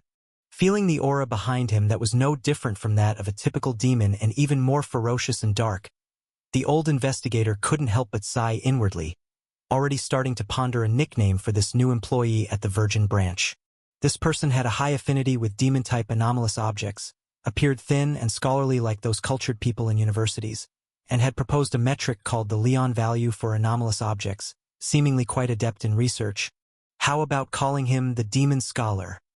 Unaware that the old investigator was secretly giving him a nickname, Leon followed him into his office, first invited the two investigators to sit on the sofa, then got a chair to sit opposite them and cooperatively spoke up. "You two, you can ask your questions now. Then I'll begin." The female investigator had already regained control of her emotions. Although her expression remained icy, it was no longer the hostile stance from before. She took out a stack of documents and flipped through them, then said with an air of businesslike formality, "The first question. Do you have a personal grudge against members of the Ryan family, especially Bobby Lyon, who controls the heart of ambition? This? I'm not sure if it counts." Hearing this, Leon hesitated for a moment but ultimately spoke truthfully. "Before joining the Purification Bureau, my sister contracted a lung disease due to a leak of waste gas from an alchemical factory, and because we couldn't get the compensation we deserved, she almost died in the hospital. The alchemical factory was a subsidiary of Ryan Military Industries, and the compensation case was handled by someone related by marriage to the Ryan family, effectively making him a member of the Ryan family. Although they were just a side branch of the Ryan family, if you look at it that way, I do have some animosity with the Ryan family." Hearing Leon's candid answer, the female investigator couldn't help but freeze for a moment. She then looked down at the file in her hand and bit her lip somewhat reluctantly. What Leon said was precisely what she had painstakingly discovered today. According to the public facts, the other party didn't have substantial contact with the Ryan family before the Ryan Blood Night, so to avoid suspicion, they would likely outright deny any grudges against the Ryan family. At that point, she could lay out these facts to puncture his lies and covers. Then during the subsequent questioning, subject his answers to more reasonable doubts. But he unexpectedly admitted it directly, frankly saying there might be a grudge with the Ryan family, and given how extensive the Ryan family's reach was, it's inevitable for anyone living in the capital city to have some interactions with them, with only minor animosities on the sidelines, not nearly enough motive to initiate the Ryan Blood Night. The information she'd painstakingly gathered ended up being a pile of useless paper due to his honesty. At best, it could only serve as slight supporting evidence. Damn, how could someone under investigation not shake off suspicion but actively draw it upon themselves? Frustrated, she bit her lip and quickly shoved the file to the bottom, then coldly said, "Next question. After the Ryan Blood Night, have you been able to benefit from it?" "Yes." Leon sighed. I was not capable enough to stop Bobby Lyon's atrocities. On the day of the Ryan Blood Night, I nearly got killed by him several times and was significantly injured. However, it seems I am a member of the Ryan family. The people ahead of me in the line of succession were all incapacitated by Bobby Lyon, so while I was convalescing, I was dragged over and forcibly designated as the new Duke. The succession ritual is on Tuesday. Hearing Leon's words, the female investigator couldn't help but perk up, her lips curling into a cold smile. So you're basically admitting that you're the biggest beneficiary of the events following the Ryan Blood Night, correct? Incorrect. Leon shook his head. I have no interest in this title at all, neither in the wealth it represents nor the power behind it.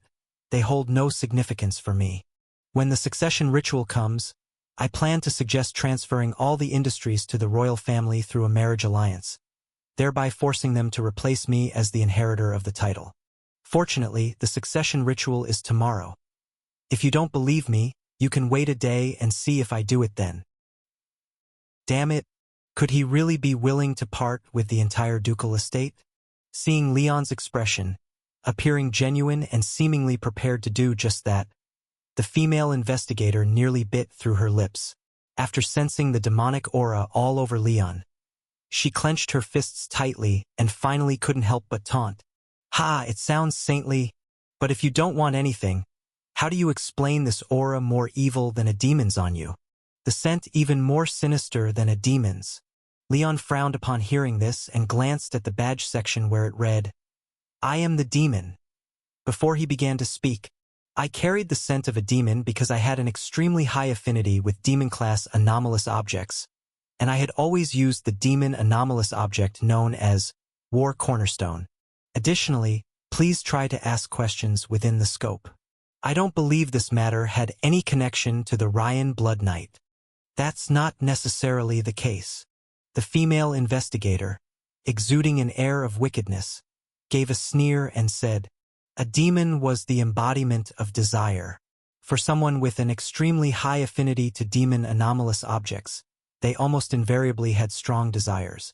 But you, on the contrary, don't want anything. So I have reason to suspect you're lying, hurriedly donating your assets to deliberately evade the investigation. As he faced the clearly antagonizing female investigator, Leon narrowed his eyes and coldly retorted, donating was a deliberate attempt to evade investigation? What if I didn't donate, chose to take the Duke's title and the Ryan family's wealth? Would you then say I orchestrated the Ryan Blood Night to gain benefits? Is this how you investigate? I didn't say that. Although it seemed like she held great animosity towards the entire Virgin Sanitation Bureau, the female investigator, despite her continual troublemaking in her questions, wasn't entirely senseless. Naturally, she wouldn't leave such a remark and retorted, you had a high affinity with demon anomalous objects yet appeared to want nothing. I merely suspected that you were deliberately concealing something. Hence, I raised a reasonable doubt. Why would you question your horse?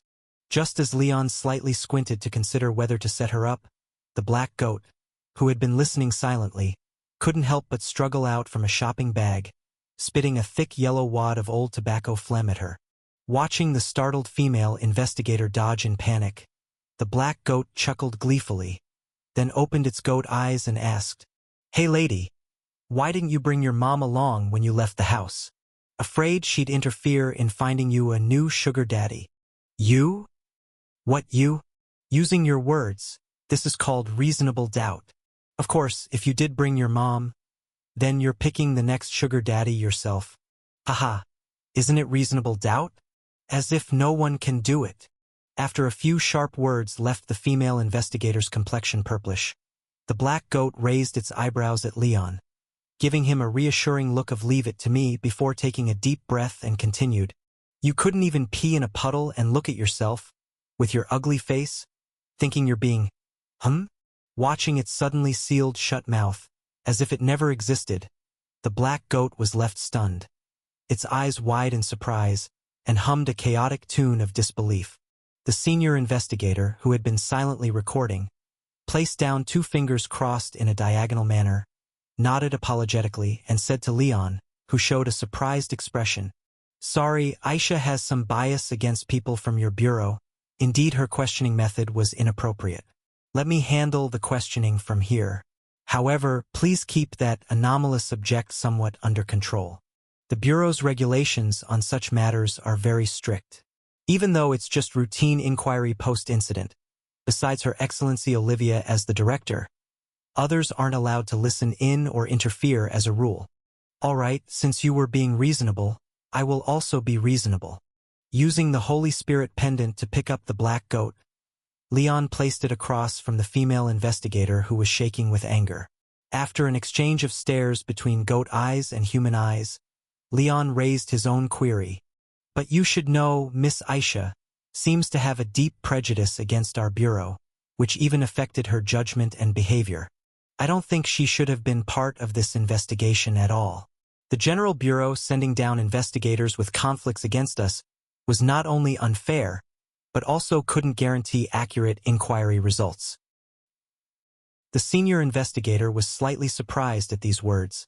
A gleam of contemplation appeared in his eyes, seemingly hesitating on how to respond, whereas the female investigator couldn't help but scoff. Do you think I wanted to come? To ensure the fairness of the results, investigators must investigate in pairs. The entire General Bureau has only 19 investigators in the Northern Triad, 16 of which have vendettas with you, and 2 hold grudges to death. Ha! Who do you propose to come next time? Just don't choose me. I can help you request anyone. Holy crap! Did that mean 18 out of 19 investigators were offended? Using the black goat's soul vision, Leon saw that what the female investigator said was true. Shocked by the degree of bad karma, Leon smacked his lips in disbelief and tried to reconcile. Well, even though I've not been in the Virgin Branch long, I've interacted with some of the seniors, and they all seemed pretty good. Doesn't that indicate there's some misunderstanding here? Hearing Leon's words and finding no trace of a lie, it seemed he genuinely thought so. Even the previously sarcastic female investigator's expression stiffened, full of disbelief as she said, You actually think they're okay? Is there a problem? Leon pondered briefly and frowned. The director, albeit prone to excessive drinking, was shrewd and capable when sober, often looking after me and occasionally inviting me for a drink. Senior Emma was gentle and meticulous. I managed to survive several crises thanks to her invaluable experience. As for Senior Jerry, he did seem to have a not-so-good habit of stealing, yet he was generous and enthusiastic.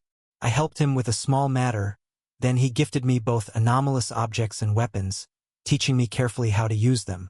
He was also a great senior. The alcohol-obsessed scarlet-hair lady invited you for a drink. The ferocious corpse pivot executioner treated you gently and patiently, and that sewer emperor didn't steal from you but gave you things? Dang. This was either you're living a dream, or I simply haven't woken up. Listening to Leon's description of the Virgin Sanitation Bureau, where everyone was kind and friendly, seemed like a newcomer's heaven. The fierce look on the female investigator's face unknowingly faded, and she mumbled defeatedly, You're something else. Damn it. Just pretend I said nothing. Watching the female investigator cover her face with a file and lay back on the sofa motionlessly, Leon stood silently for a moment before turning to the elder investigator. Did I say anything wrong? No, you're all right.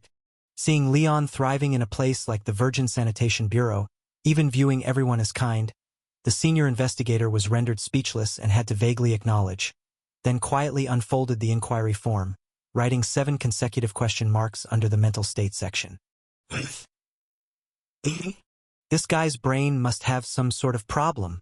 Why was my psychological evaluation filled with a series of question marks? Recognizing the text reflected in his pupils from the young Ha he was observing, Leon couldn't help but slightly furrow his brow upon seeing the 7 question marks following the psychological status section. After receiving a reminder from the red-haired director, Leon exercised the utmost caution, seating himself with 2 investigators on the right side of the sofa, near a storage cabinet. He discreetly sent young Ha, who was holding a small mirror, into the glass of the cabinet's open glass door. Under normal circumstances, The position where Leon sat wouldn't allow him to see the contents of the investigation form. But with the help of the mirror dog, every word the two investigators wrote on the paper was reflected into his pupils, without missing a single detail. He saw the series of question marks as soon as they were written down. Nevertheless, despite the peculiar evaluation of my psychological state, it seems that my overall evaluation was quite favorable. Cooperating with the elderly investigator, Leon answered some not-so-pointed questions, despite the prior warning from the director to be careful of this person. His impression of the elderly investigator continued to rise as he saw a dozen or so evaluations categorized as outstanding and excellent. Even after being chased out of the director's office and having a minor conflict, the elderly investigator managed the questioning without bias, even mildly protecting him on trivial matters, which was quite impressive. In comparison to the female investigator next to him, who marked many crosses on his evaluation and liked to create issues out of thin air, always steering topics towards the entire Virgo branch, even hinting that he could report his colleagues, she was significantly better. Mr. Lyon, we have finished our questions. Thank you for your cooperation. The elderly investigator stood up and shook hands cordially with Leon, without sharing the results, and then left Leon's office with the silent female investigator. Shortly after, having completely exited the Virgin branch's vicinity, the elderly investigator glanced at the female investigator, whose expression was quite peculiar. He tugged the corner of his mouth and smiled, inquiring, "Aisha, what do you think of this person today?" The female investigator remained silent for a moment after hearing this, then sighed and said, "Honestly, he seems to be a rare good person. Not only is he kind-hearted, but he is also diligent and meticulous, hardworking and honest yet not obstinate, and he seems quite intelligent. Senior Camus, from my perspective, he is practically the ideal template for a cleaner. It's really a shame for him to stay in a place like the Virgin branch." "Oh? No wonder your evaluations of him were so low, so you used the low evaluations to help transfer him to a branch with a better environment." "Yes." The female investigator nodded, speaking with a hint of admiration in her eyes. "Senior Camus, according to our previous division of labor, I was responsible for investigating him as a person, while you were responsible for investigating Ryan Bloodknight. Although we exchanged information beforehand, some things just don't manifest in the data. Before joining the Virgin branch, he was almost driven to the brink by money several times.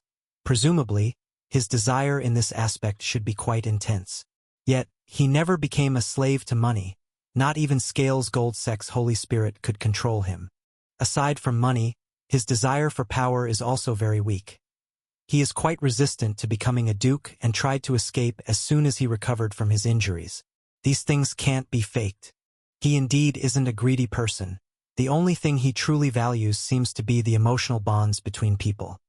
He not only treats his family well, taking care of his younger siblings after his parents' death, but also remembers all the good deeds done to him. Even with those people at the Virgin branch, he gets along quite harmoniously, which is really remarkable." Hearing the female investigator's words, the elderly investigator seemed to have discovered something amusing, and he couldn't help but chuckle slightly. The corners of his mouth naturally turned upwards, paired with crescent eyes filled with kindness and deep smile lines by his eyes and mouth, making him seem approachable when he smiled. "However, Aisha, you have completely read him wrong this time." Shaking his head slightly, the elderly investigator took out his investigation form and handed it over. The female investigator took it and was shocked to find it filled with eye-catching red crosses and numerous comments like, "Dangerous, must be monitored, recommend thorough investigation," completely different from the form Leon had seen. He seemed too normal. And within our Purification Bureau, the more normal a person appears, the more terrifying they often are. Facing the female investigator's slightly confused gaze, the elderly investigator shook his head and explained, "The cleaners are constantly exposed to the corrosion from anomalous objects, witnessing the most extreme human evils repeatedly during their missions, and engaging in brutal life and death battles with countless entities coveting this world. Aisha, always remember, The biggest influences on a person's character and behavior are always their encounters and experiences. Someone engaged in such work is bound to deviate from the realm of a normal human continuously. So how could he behave so normally and maintain such an unusual stability? Hearing the elderly investigator's words, the female investigator was stunned. She couldn't help but express her doubt. Could it be that he's just recently joined the Purification Bureau? So he hasn't changed too. It's not a matter of time or the strength of the change, but a certain more solid feeling. Even with abilities far exceeding an ordinary person's, there's no deviation in his self-awareness at all. Right now, he still believes himself to be part of the ordinary people, even genuinely treating the Purification Bureau's tasks as a similar job to that of a civil servant. This eerie sense of stability is truly terrifying. Just thinking about it makes one's skin crawl. Saying this, the elderly investigator pondered briefly before shaking his head again. Moreover, he didn't behave quite as normally as he appeared. You know? He was watching us write that investigation form the entire time. Just like that sewer emperor, he also keeps a pet from the mirror world, which stayed in the glass beside us the entire time, projecting every word you wrote into his eyes. As the female investigator looked utterly baffled, the elderly investigator sighed and began elaborating on his findings. Not only that, the Ryan Blood Knight is closely connected to him. I strongly suspect that those people didn't actually die at Bobby Lyons' hands. They were killed by him. When I traced back the scenes, Bobby Lyons seemed equally shocked by the events, his eyes full of desperation. But this person was meticulous, never revealing any flaws. All interactions with Bobby Lyon and that goat demon happened within the mental realm. I had no way to eavesdrop by tracing back the scenes. Even the Heart of Ambition submitted to the Bureau didn't seem to have any influence from him and consistently claimed that the person who acted was Bobby Lyon. Besides that, I went to the Secret Investigation Bureau and traced back the events before and after the Ryan Blood Knight, observing his 2 interrogations of that female rebel. This person, how should I put it? He has a strange, innate talent for playing with the human mind. After contemplating briefly, the elderly investigator solemnly summarized. In conclusion, he is most likely a madman. So, was I deceived by him? After listening to the old investigator's summary, the young female investigator stood there, stunned. It took a while for her to come to her senses, and then, with a look of indignation, she took out the investigation report and tore it into pieces. Don't be hasty. A hand with skin yellowed and loose, covered with age spots, gently waved and miraculously, the torn paper flew back together, reassembling into a complete investigation report, as neat and intact as before, with no sign of having been torn. The old investigator took the report from the female investigator's hand and curved his crescent-shaped eyes into a welcoming smile as he teased. Aisha, didn't you think highly of him before? What happened? Planning to rewrite the investigation report now. Thank you for your guidance. The female investigator, whose face looked a bit troubled, took a deep breath and then respectfully bowed to the old investigator. This time I didn't think it through. Without your reminder, I might have been fooled by him. I am still too naive and have much to learn from you. These are not things that can be learned. The old investigator shook his head, his eyes curving with a gentle smile. Strictly speaking, all the judgments I just made are without any evidence. They are just empty conjectures. The way I judged that something was wrong with him wasn't based on concrete logic, but rather on a feeling that was closer to the subconscious. To do a good job in our investigation department, we have to be like bank tellers, constantly in contact with more real money. If a person has handled real money all their life, when they come across counterfeit money occasionally, they may not need to discover anything specifically. They will instinctively feel that the money in their hand is different from the real thing. Our investigation work is similar. This subconscious sense of disharmony cannot be learned. It can only be gradually mastered through enough contact with people. I understand, Senior Camus. As long as you understand. I'll keep this investigation report here. After I finish writing the investigation results later, I'll attach it to the back of my report and submit them together. Oh? Hearing that he was actually planning to submit her investigation report too, the female investigator couldn't help but ask anxiously, "But my investigation had mistakes. How can it be submitted?" Indeed, there were mistakes, but the fact that such an experienced investigator like you made mistakes is excellent evidence in itself.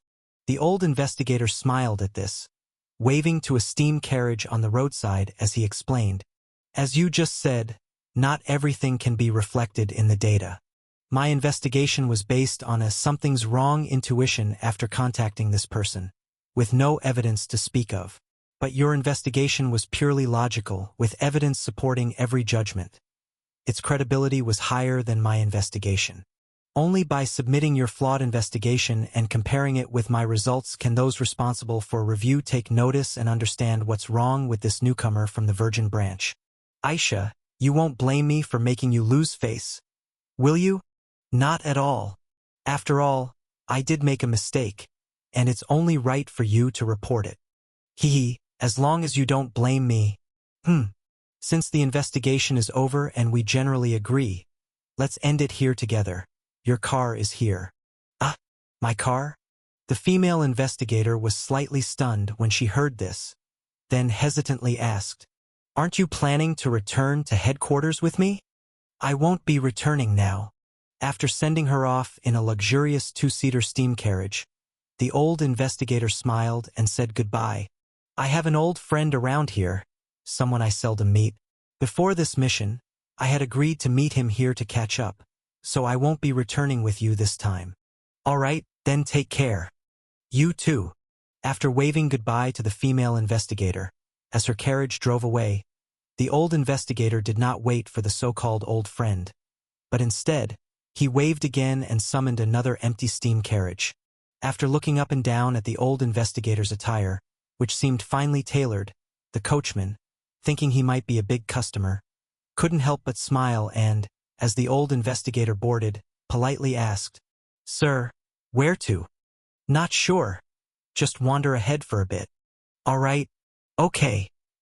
As he heard the words that sounded as cold as shards of ice, the coachman shivered suddenly, then couldn't help but sneak a glance at his passenger in the rearview mirror.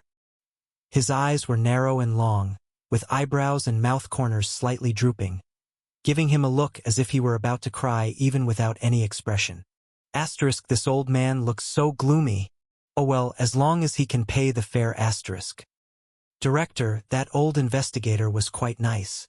After recounting the inquiry process and the 2 investigation reports seen through Young Ha, Leon curiously asked. He hardly asked any difficult questions, and even in his soul, there was no malice towards me and you. Why did you warn me to be careful of him? If I have to give a reason, it's probably a kind of intuition. The red-haired director rubbed his temples upon hearing that, blinking with his fox-like eyes and looking perplexed. I can't really explain this feeling, but it's like when a case of 12 bottles of Margot's dry red wine has a second label wine mixed in secretly. Even if the taste may not differ much, even if the grapevines are just separated by a river, after drinking a lot, you'd instinctively feel the acidity is slightly off, and the alcohol would feel stronger. And he is like that mixed-in bottle of wine, where no matter how you savor, something doesn't feel right, especially when he heard your call for help and came preparing to wake me up. At that moment, I almost instinctively felt that I mustn't let this person get too close to me. After sharing his feelings, the red-haired director unwillingly asked, Leon, after observing his soul, did you really not find anything abnormal? Really nothing. His soul was entirely normal. I see. The red-haired director furrowed his brow. The soul is the core of a person, and there should be no way to fake it. Maybe there's something about him that poses a threat to me, which is why I instinctively resisted getting close to him. But you still need to be careful. There is a subtle sense of disharmony about him, and it's best not to have any contact with him. All right, I'll remember that.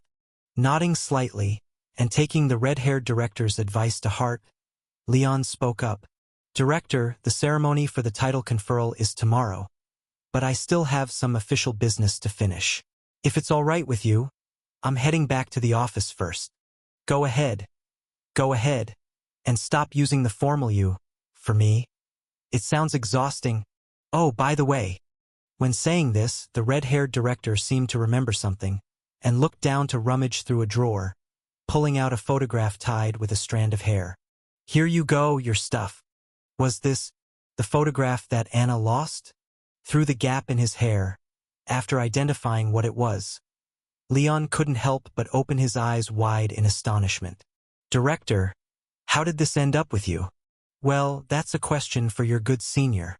The red-haired director smiled warmly and said, Did you really think that guy Jerry could resist his kleptomania and not swipe something when he saw you? But this thing should have been at my house, not on me. That's the effect of an anomalous object called the cunning hand of fate. When Jerry wants to steal something from you, it doesn't matter if it's just at home or even in another world. The result is the same. As long as he's close to you and reaches out, the thing that has the greatest impact on your life will be directly taken by him. Even a true god cannot fully exempt themselves from this ability. After briefly explaining Jerry's ability, the red-haired director asked with a smile, Though he did something quite unpleasant to you, I made him compensate you doubly. Are you satisfied with his apology? Asterisk, so that's how it is. No wonder Senior Jerry was so generous, insisting on a buy one get one free and giving me not just 2 anomalous objects, but also teaching me many tricks to use them, and even gifting an absurdly expensive bomb. Asterisk. Very satisfied. Senior Jerry helped me a lot. Having understood the reason, Leon shook his head in a bit of speechlessness and, recalling the evaluation of the Virgo branch members by the 2 investigators earlier, couldn't help but inquire, By the way, Director, is our Bureau's reputation not too good? Indeed, it's not that great, or you could say it's quite lousy. Hearing Leon's question, the red-haired director nodded, openly admitting the bad reputation of the Virgo branch, and then sighed. But there's nothing we can do about it. All the people in our bureau are born carriers of anomalous objects, and behind these self-carrying anomalous objects are curses that none of us can shake off. Jerry with his thieving hand can't help but steal. Emma with her undead body is particularly afraid of death. Tom with his dice is addicted to gambling. Harry, who sticks to everything, can never hold on to anything. These all fall into this category. While gaining power, everyone also has to pay a corresponding price. Other branches may also have people like this, but either their abilities aren't as great, resulting in less extreme situations, or they only have 1 or 2 people, not as many as us, so they haven't caused big troubles. As for us, well, although none are bad people, each has their vices hard to change, and there have been quite a few issues in the past. Coupled with my notorious executioner reputation as director, naturally, our reputation can't be good. I see. After hearing the red-haired director's words, Leon couldn't help but nod knowingly, while the red-haired director, after glancing at him, couldn't help but ponder his situation. As for little Leon, forced intelligence acquisition, an ability related to the cognitive world, according to this logic, could his vice be an excessive thirst for knowledge? No, that's not it. Recalling Leon's usual behavior, thinking that although he treasured knowledge, he hadn't reached the level of a vice, the red-haired director couldn't help but shake his head slightly, dismissing his guess. It seemed Leon's vice wasn't Jerry's kind of positive reinforcement of anomalous objects, but more likely Emma's and Harry's kind of reverse conflict type. Director. Under the somewhat thoughtful gaze of the red-haired director, Leon slightly tightened his scalp, quickly picked up the photograph on the table, and said goodbye. I have no other questions to ask, so I'm leaving. Off you go, off you go. After Leon left through the door, the red-haired director interlaced his fingers and leaned somewhat lazily against the chair back, continuing to ponder the earlier issue. The vices developed by a cleaner after corrosion generally fell into 2 common scenarios. Either there was a positive reinforcement concerning the anomalous object, such as the ability to steal with the cunning hand of fate and Jerry's kleptomania, or a reverse conflict with the ability, such as the ability to maintain a living body's undead state and Emma's extreme aversion to death. As for Leon's anomalous object ability, relating to the cognitive world. Since he hadn't shown an excessive thirst for knowledge, it wouldn't be the first scenario, but rather the second one. A character trait directly opposing the expression of the abnormal ability. Then the reversed cognitive world. Would that mean Leon had a complete understanding of the laws of the world, which was extremely resilient and not easily changed? Unaware that his cards had been turned over 70% by the director, nearly about to be fully exposed to the knees, Leon didn't start working immediately upon returning to his office. Instead, he checked the family photo of his sister Anna and his parents. Name: warm home, under repair, unusable. Prayer: doll, alteration. Appearance: a brand new family photograph, seemingly normal from the front but showing numerous unhealed cracks and deep brown scorch marks when viewed from the back, as if repeatedly torn and burned with flames. Ability: obtaining family, controlling family, altering the world. Cost: under updating, visible upon repair completion. File: one of the many functional anomalous objects the Purification Bureau's Aquarius director created to fulfill a wish, tentatively numbered 0006. This anomalous object with a particularly special ability was born out of a child's deepest longing for family members. However, it doesn't bring family members who truly love the user but rather puppets that obey every command. After discovering this, its creator directly denied the significance of this anomalous object and tore it apart, lifting the control over family members, but also causing irreparable damage. However, after years of mutual companionship, its creator and the family brought by this anomalous object slowly became true family in the true sense, and the significance of this anomalous object was once again acknowledged, beginning a slow self-repair process. Please note that once this repair is fully completed, there will be entirely unknown new changes in its ability, based on the creator's situation. Evaluation: even if it is an evil blossom born of deceit and malice, as long as it is carefully nurtured with kindness and love, it may yet bear warm and beautiful fruit. Contamination value? So, was the original me indeed not Anna's real brother but a fake family member kidnapped by this anomalous object? Though he had already had similar suspicions, after reading this family photographs file, Leon couldn't help but close his eyes, leaning back on his chair with a complicated heart. However, such complex emotions didn't last long before being violently shattered by a strong sense of crisis. Aquarius director again. Looking at the family photographs file, once again containing information about the Aquarius director, Leon's eyebrows furrowed deeply. I didn't expect Anna's family photograph to be one of the anomalous objects he created to fulfill a wish. So what exactly is the Aquarius director's wish? In the process of achieving his wish, will Anna be harmed? Leon Lane. Just as Leon was holding a family photo with his sister, pondering how to dig into the secrets of the Aquarius director to speed up the Bureau's investigation of this character, a group of people was holding his file, contemplating how to remove this obstacle from their path. Do we really have to take action? Can't we deal with him using ordinary methods? After quickly flipping through a few documents in his hand, a short man sitting at the end of the long table couldn't help but speak first. His schedule was pretty fixed, leaving from Bridge Street every day to head to work in the municipal area where the police department is located. If we ambush with the right people in advance, we might just need a few bombs. Useless. A young man sitting across from him shook his head and, biting his teeth, said with a face full of resentment, "He's with that Purification Bureau, carrying more than one anomalous object for protection. Ordinary alchemical bombs likely wouldn't kill him. Then blow up his house," the short man suggested again.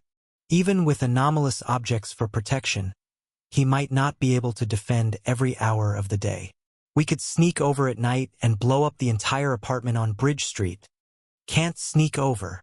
A young woman wearing a hat shook her head and quickly said, "The apartment's view is excellent. The northwest corner's tower could directly oversee the whole street. When I was assassinating the princess earlier, I had considered making it the first sniper point, but once I jumped over the fence, I found an intimidatingly strong old man staring at me with giant scissors. I shot at him and he was fine. He almost killed me with a backward snip. I later took 20 people over and, in the blink of an eye, they were tied up tightly by an old white-haired lady and thrown into the street corner's garbage station. While the old man didn't kill me, he held onto the meter-long scissors, snipping at my head for over half an hour. He shaved not just my hair and eyebrows but even cleaned up my nostrils. They haven't grown back since. Raising her head slightly to show everyone her empty nasal cavity, the young woman sighed and said, I later learned that the apartment itself was an anomalous object. Both the strong old man and the white-haired old lady had been dead for over 90 years. With these two old ghosts guarding the apartment, we'd need heavily armed troops to forcibly enter and plant bombs. Oh, by the way, have you ever seen heavy weapons? I snuck into Ryan Armaments Company last month. The heavy weapons ordered by the military were only half finished, but the report falsely claimed completion. Aside from the most critical units, many were not yet deployed. We could exploit this. All right, Charlotte, your intelligence is very useful, but it's unrelated to this meeting. We're discussing how to solve the problem of Leon Lane. After interrupting the young woman, the middle-aged man sitting at the main seat spoke. Everyone, according to the intelligence returned by Barton, this Purification Bureau employee is not weak. Dealing with someone carrying anomalous objects by conventional means has a low probability of success, so we need you to take direct action. We have no problem taking action, but what happens after we do? Sucking his teeth, a somewhat shabby old man reminded. He's with the Purification Bureau. The person who gave us talents warned us that the director of the Virgo branch was incredibly strong. Even if we're all together, it would be a suicide mission. If Barton were still around, we could have killed him in the duplicated space Barton created. But now Barton's gone, and killing him might provoke that woman to step in personally. No, it won't. That woman from the Virgo branch has her own responsibilities and generally won't intervene personally. Plus, we don't necessarily have to kill him, just erase his ability and memory. The middle-aged man at the main seat said this while turning to look at the drowsy child on his right, knocking gently on the table. Phoebe, join this mission. You're responsible for making the target forget all our intelligence in his mind and the ability that allows him to glimpse others' souls. Can you do it? Ha! Hearing the middle-aged man's question, the drowsy little girl suddenly shivered, then said with a face full of confusion, What mission? Ambush Leon Lane. The little girl sniffed and continued to ask, bewildered, Who is Leon Lane?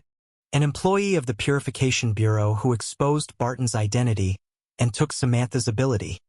Who is Barton? And who is Samantha? Faced with the little girl's repeated inquiries, the middle-aged man wasn't impatient. Instead, he explained patiently, They're our comrades.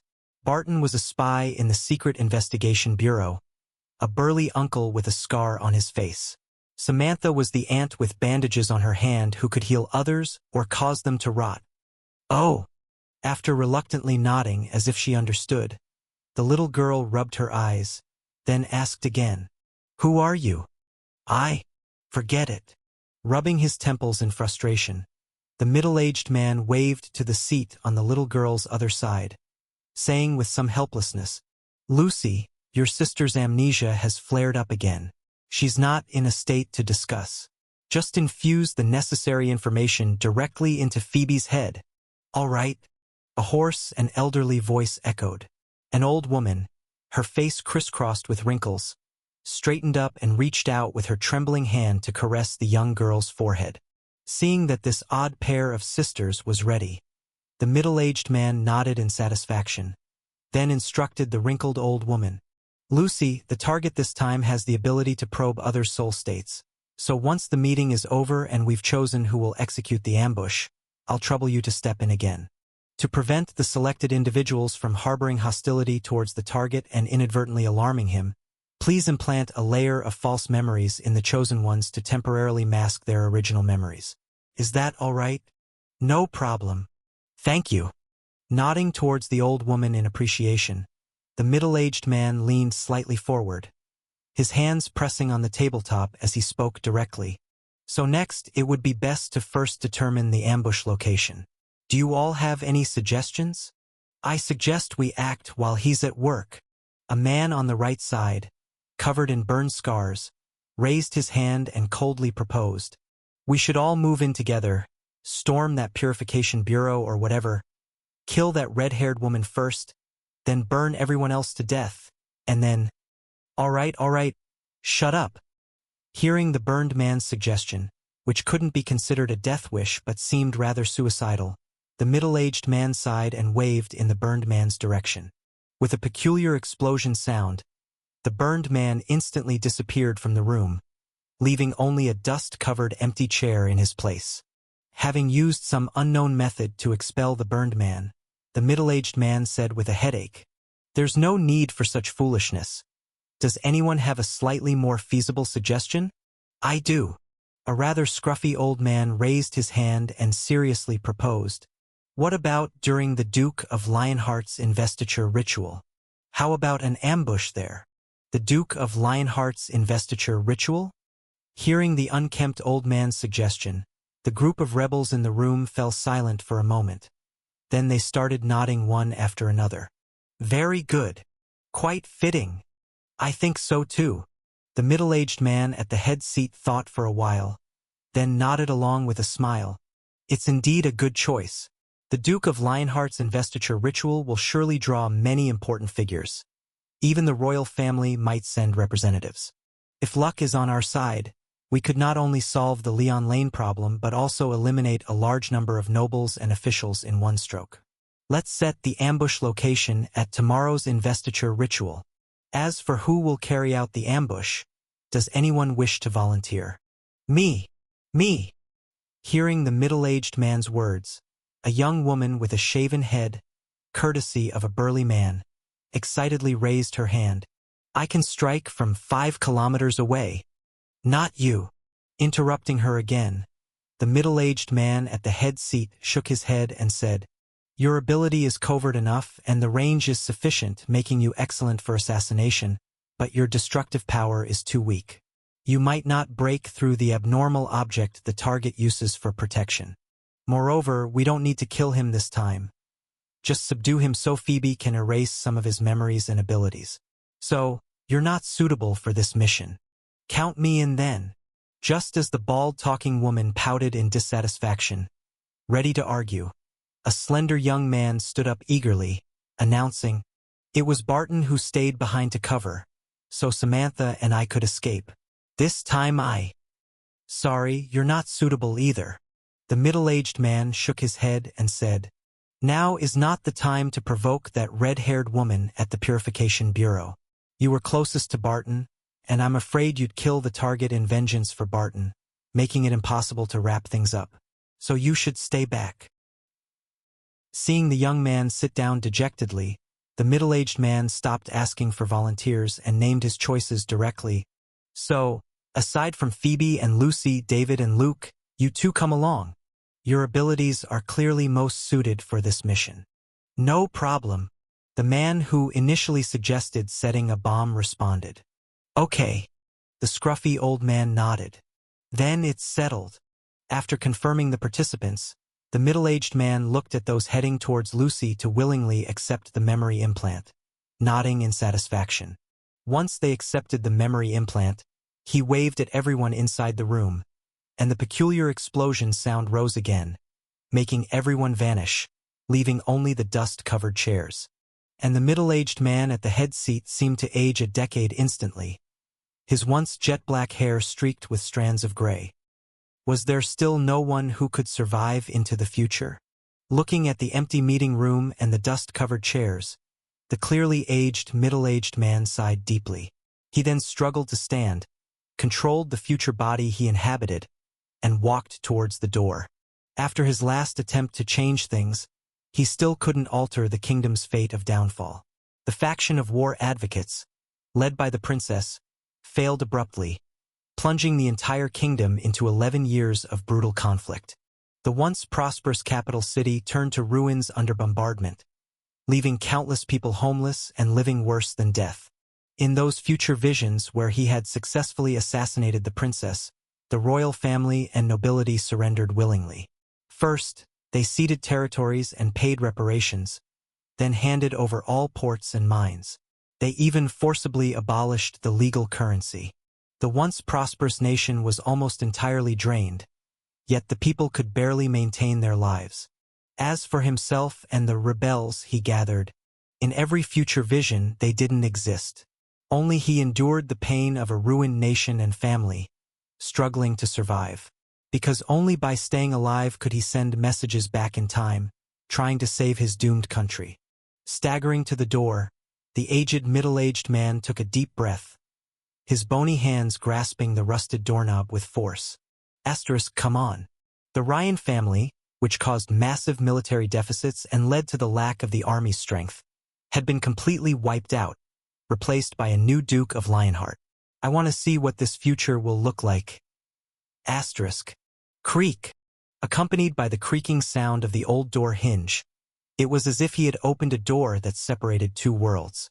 Vibrant, almost blinding sunlight poured in, together with an overwhelming, lively noise, bathing the middle-aged man. What is this? Seeing the exquisite, orderly buildings, the bustling streets, the huge airships adorned with ribbons flying overhead, and people gathered at the street corner around a giant, strange screen, engaged in heated discussions, the middle-aged man froze in place. I did it. I finally did it. The kingdom is saved. An overwhelming sense of immense joy seized his heart. Tears streaming down his face, the middle-aged man fell to his knees with a loud thud, emitting a hysterical roar uncontrollably. Oh dear! Gave me a fright.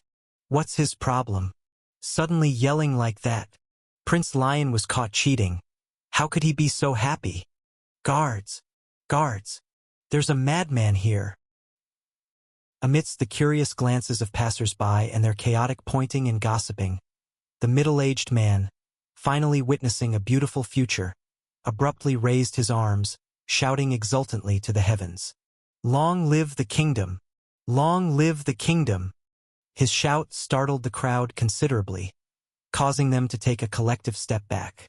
Then they began whispering among themselves, puzzled expressions on their faces. This man is crazy, isn't he? What's wrong with him?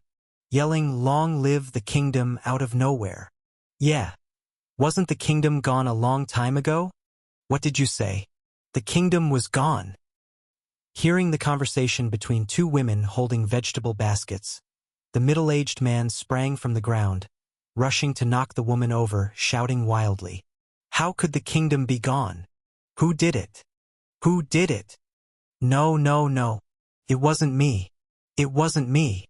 Terrified by the madman's actions, fearing he might bite her in a fit of anger, the vegetable-selling woman raised her hand, trembling, and quickly pointed to the large screen on the street corner.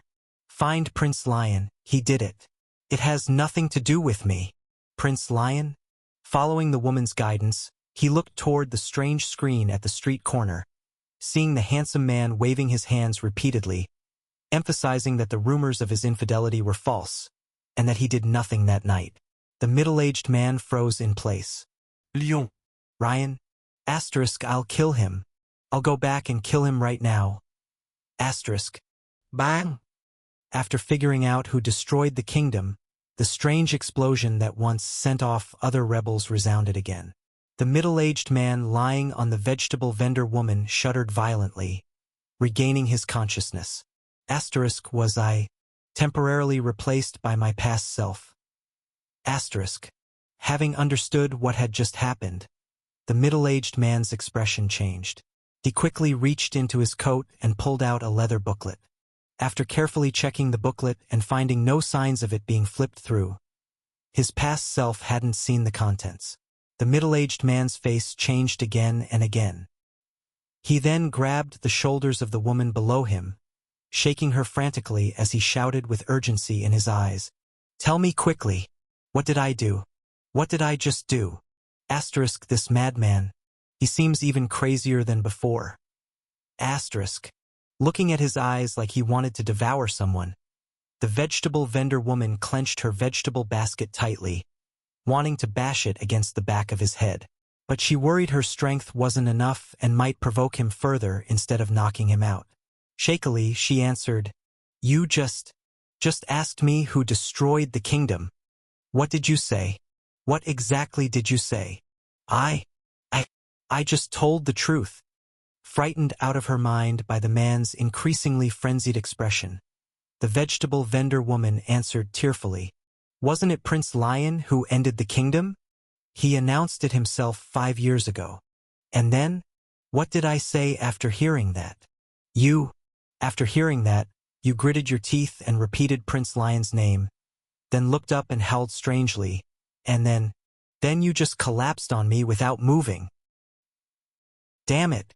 Imagining the scene the vendor woman described, the middle-aged man broke out in a cold sweat, realizing his past self probably misunderstood something.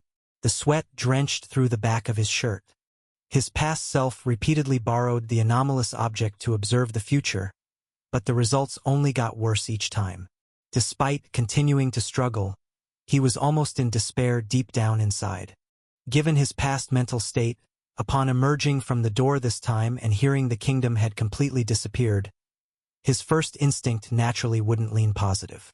Instead, he would focus on worse outcomes like the country's early downfall and complete occupation. With his obsessive and mad nature back then, once he returned to his original timeline's body, the first thing he'd likely do was find a way to take out Prince Lion. I'm such an idiot. I'm such an idiot. At least read what I wrote in the booklet before you leave.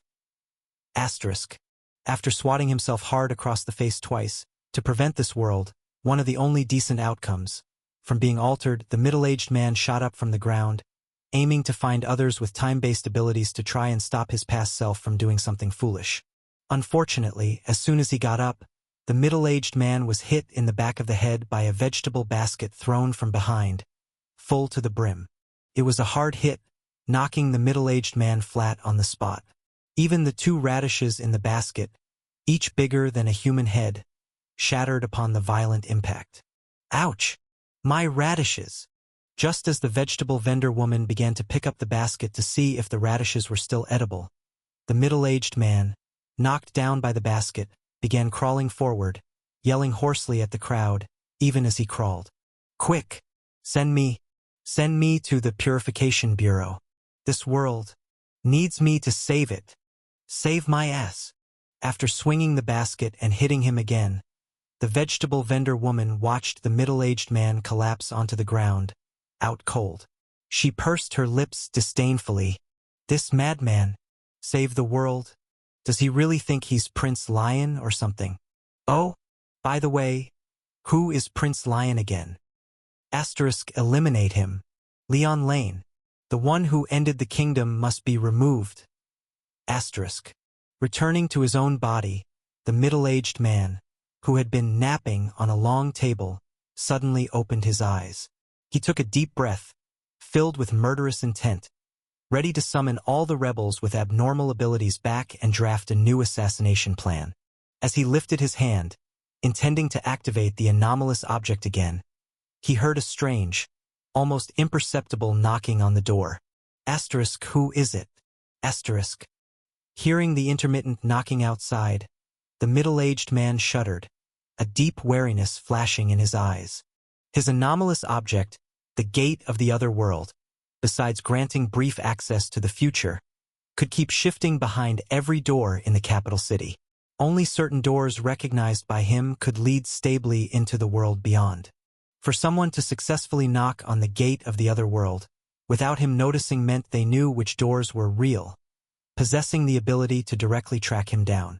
As the middle-aged man hesitated between immediately fleeing or rallying everyone to fight, a voice as cold as ice shards came from outside.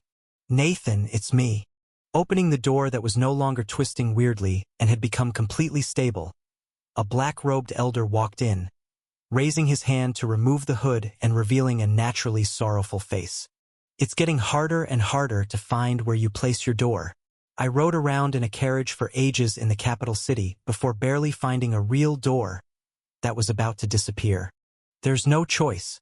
That rat guy from the Purification Bureau is too troublesome. He has spies all over the capital city. If I'm not cautious, I would have been caught long ago.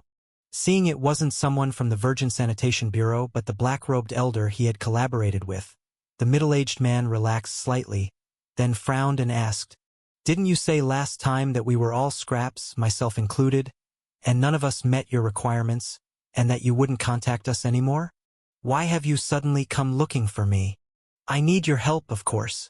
Seemingly indifferent to the middle-aged man's disgruntled tone, the black-robed elder's long and drooping eyebrows lifted slightly, speaking coldly.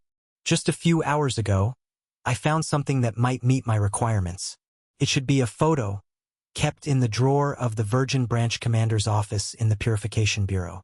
Nathan, you should have seen firsthand how strong that Virgin woman is in some future.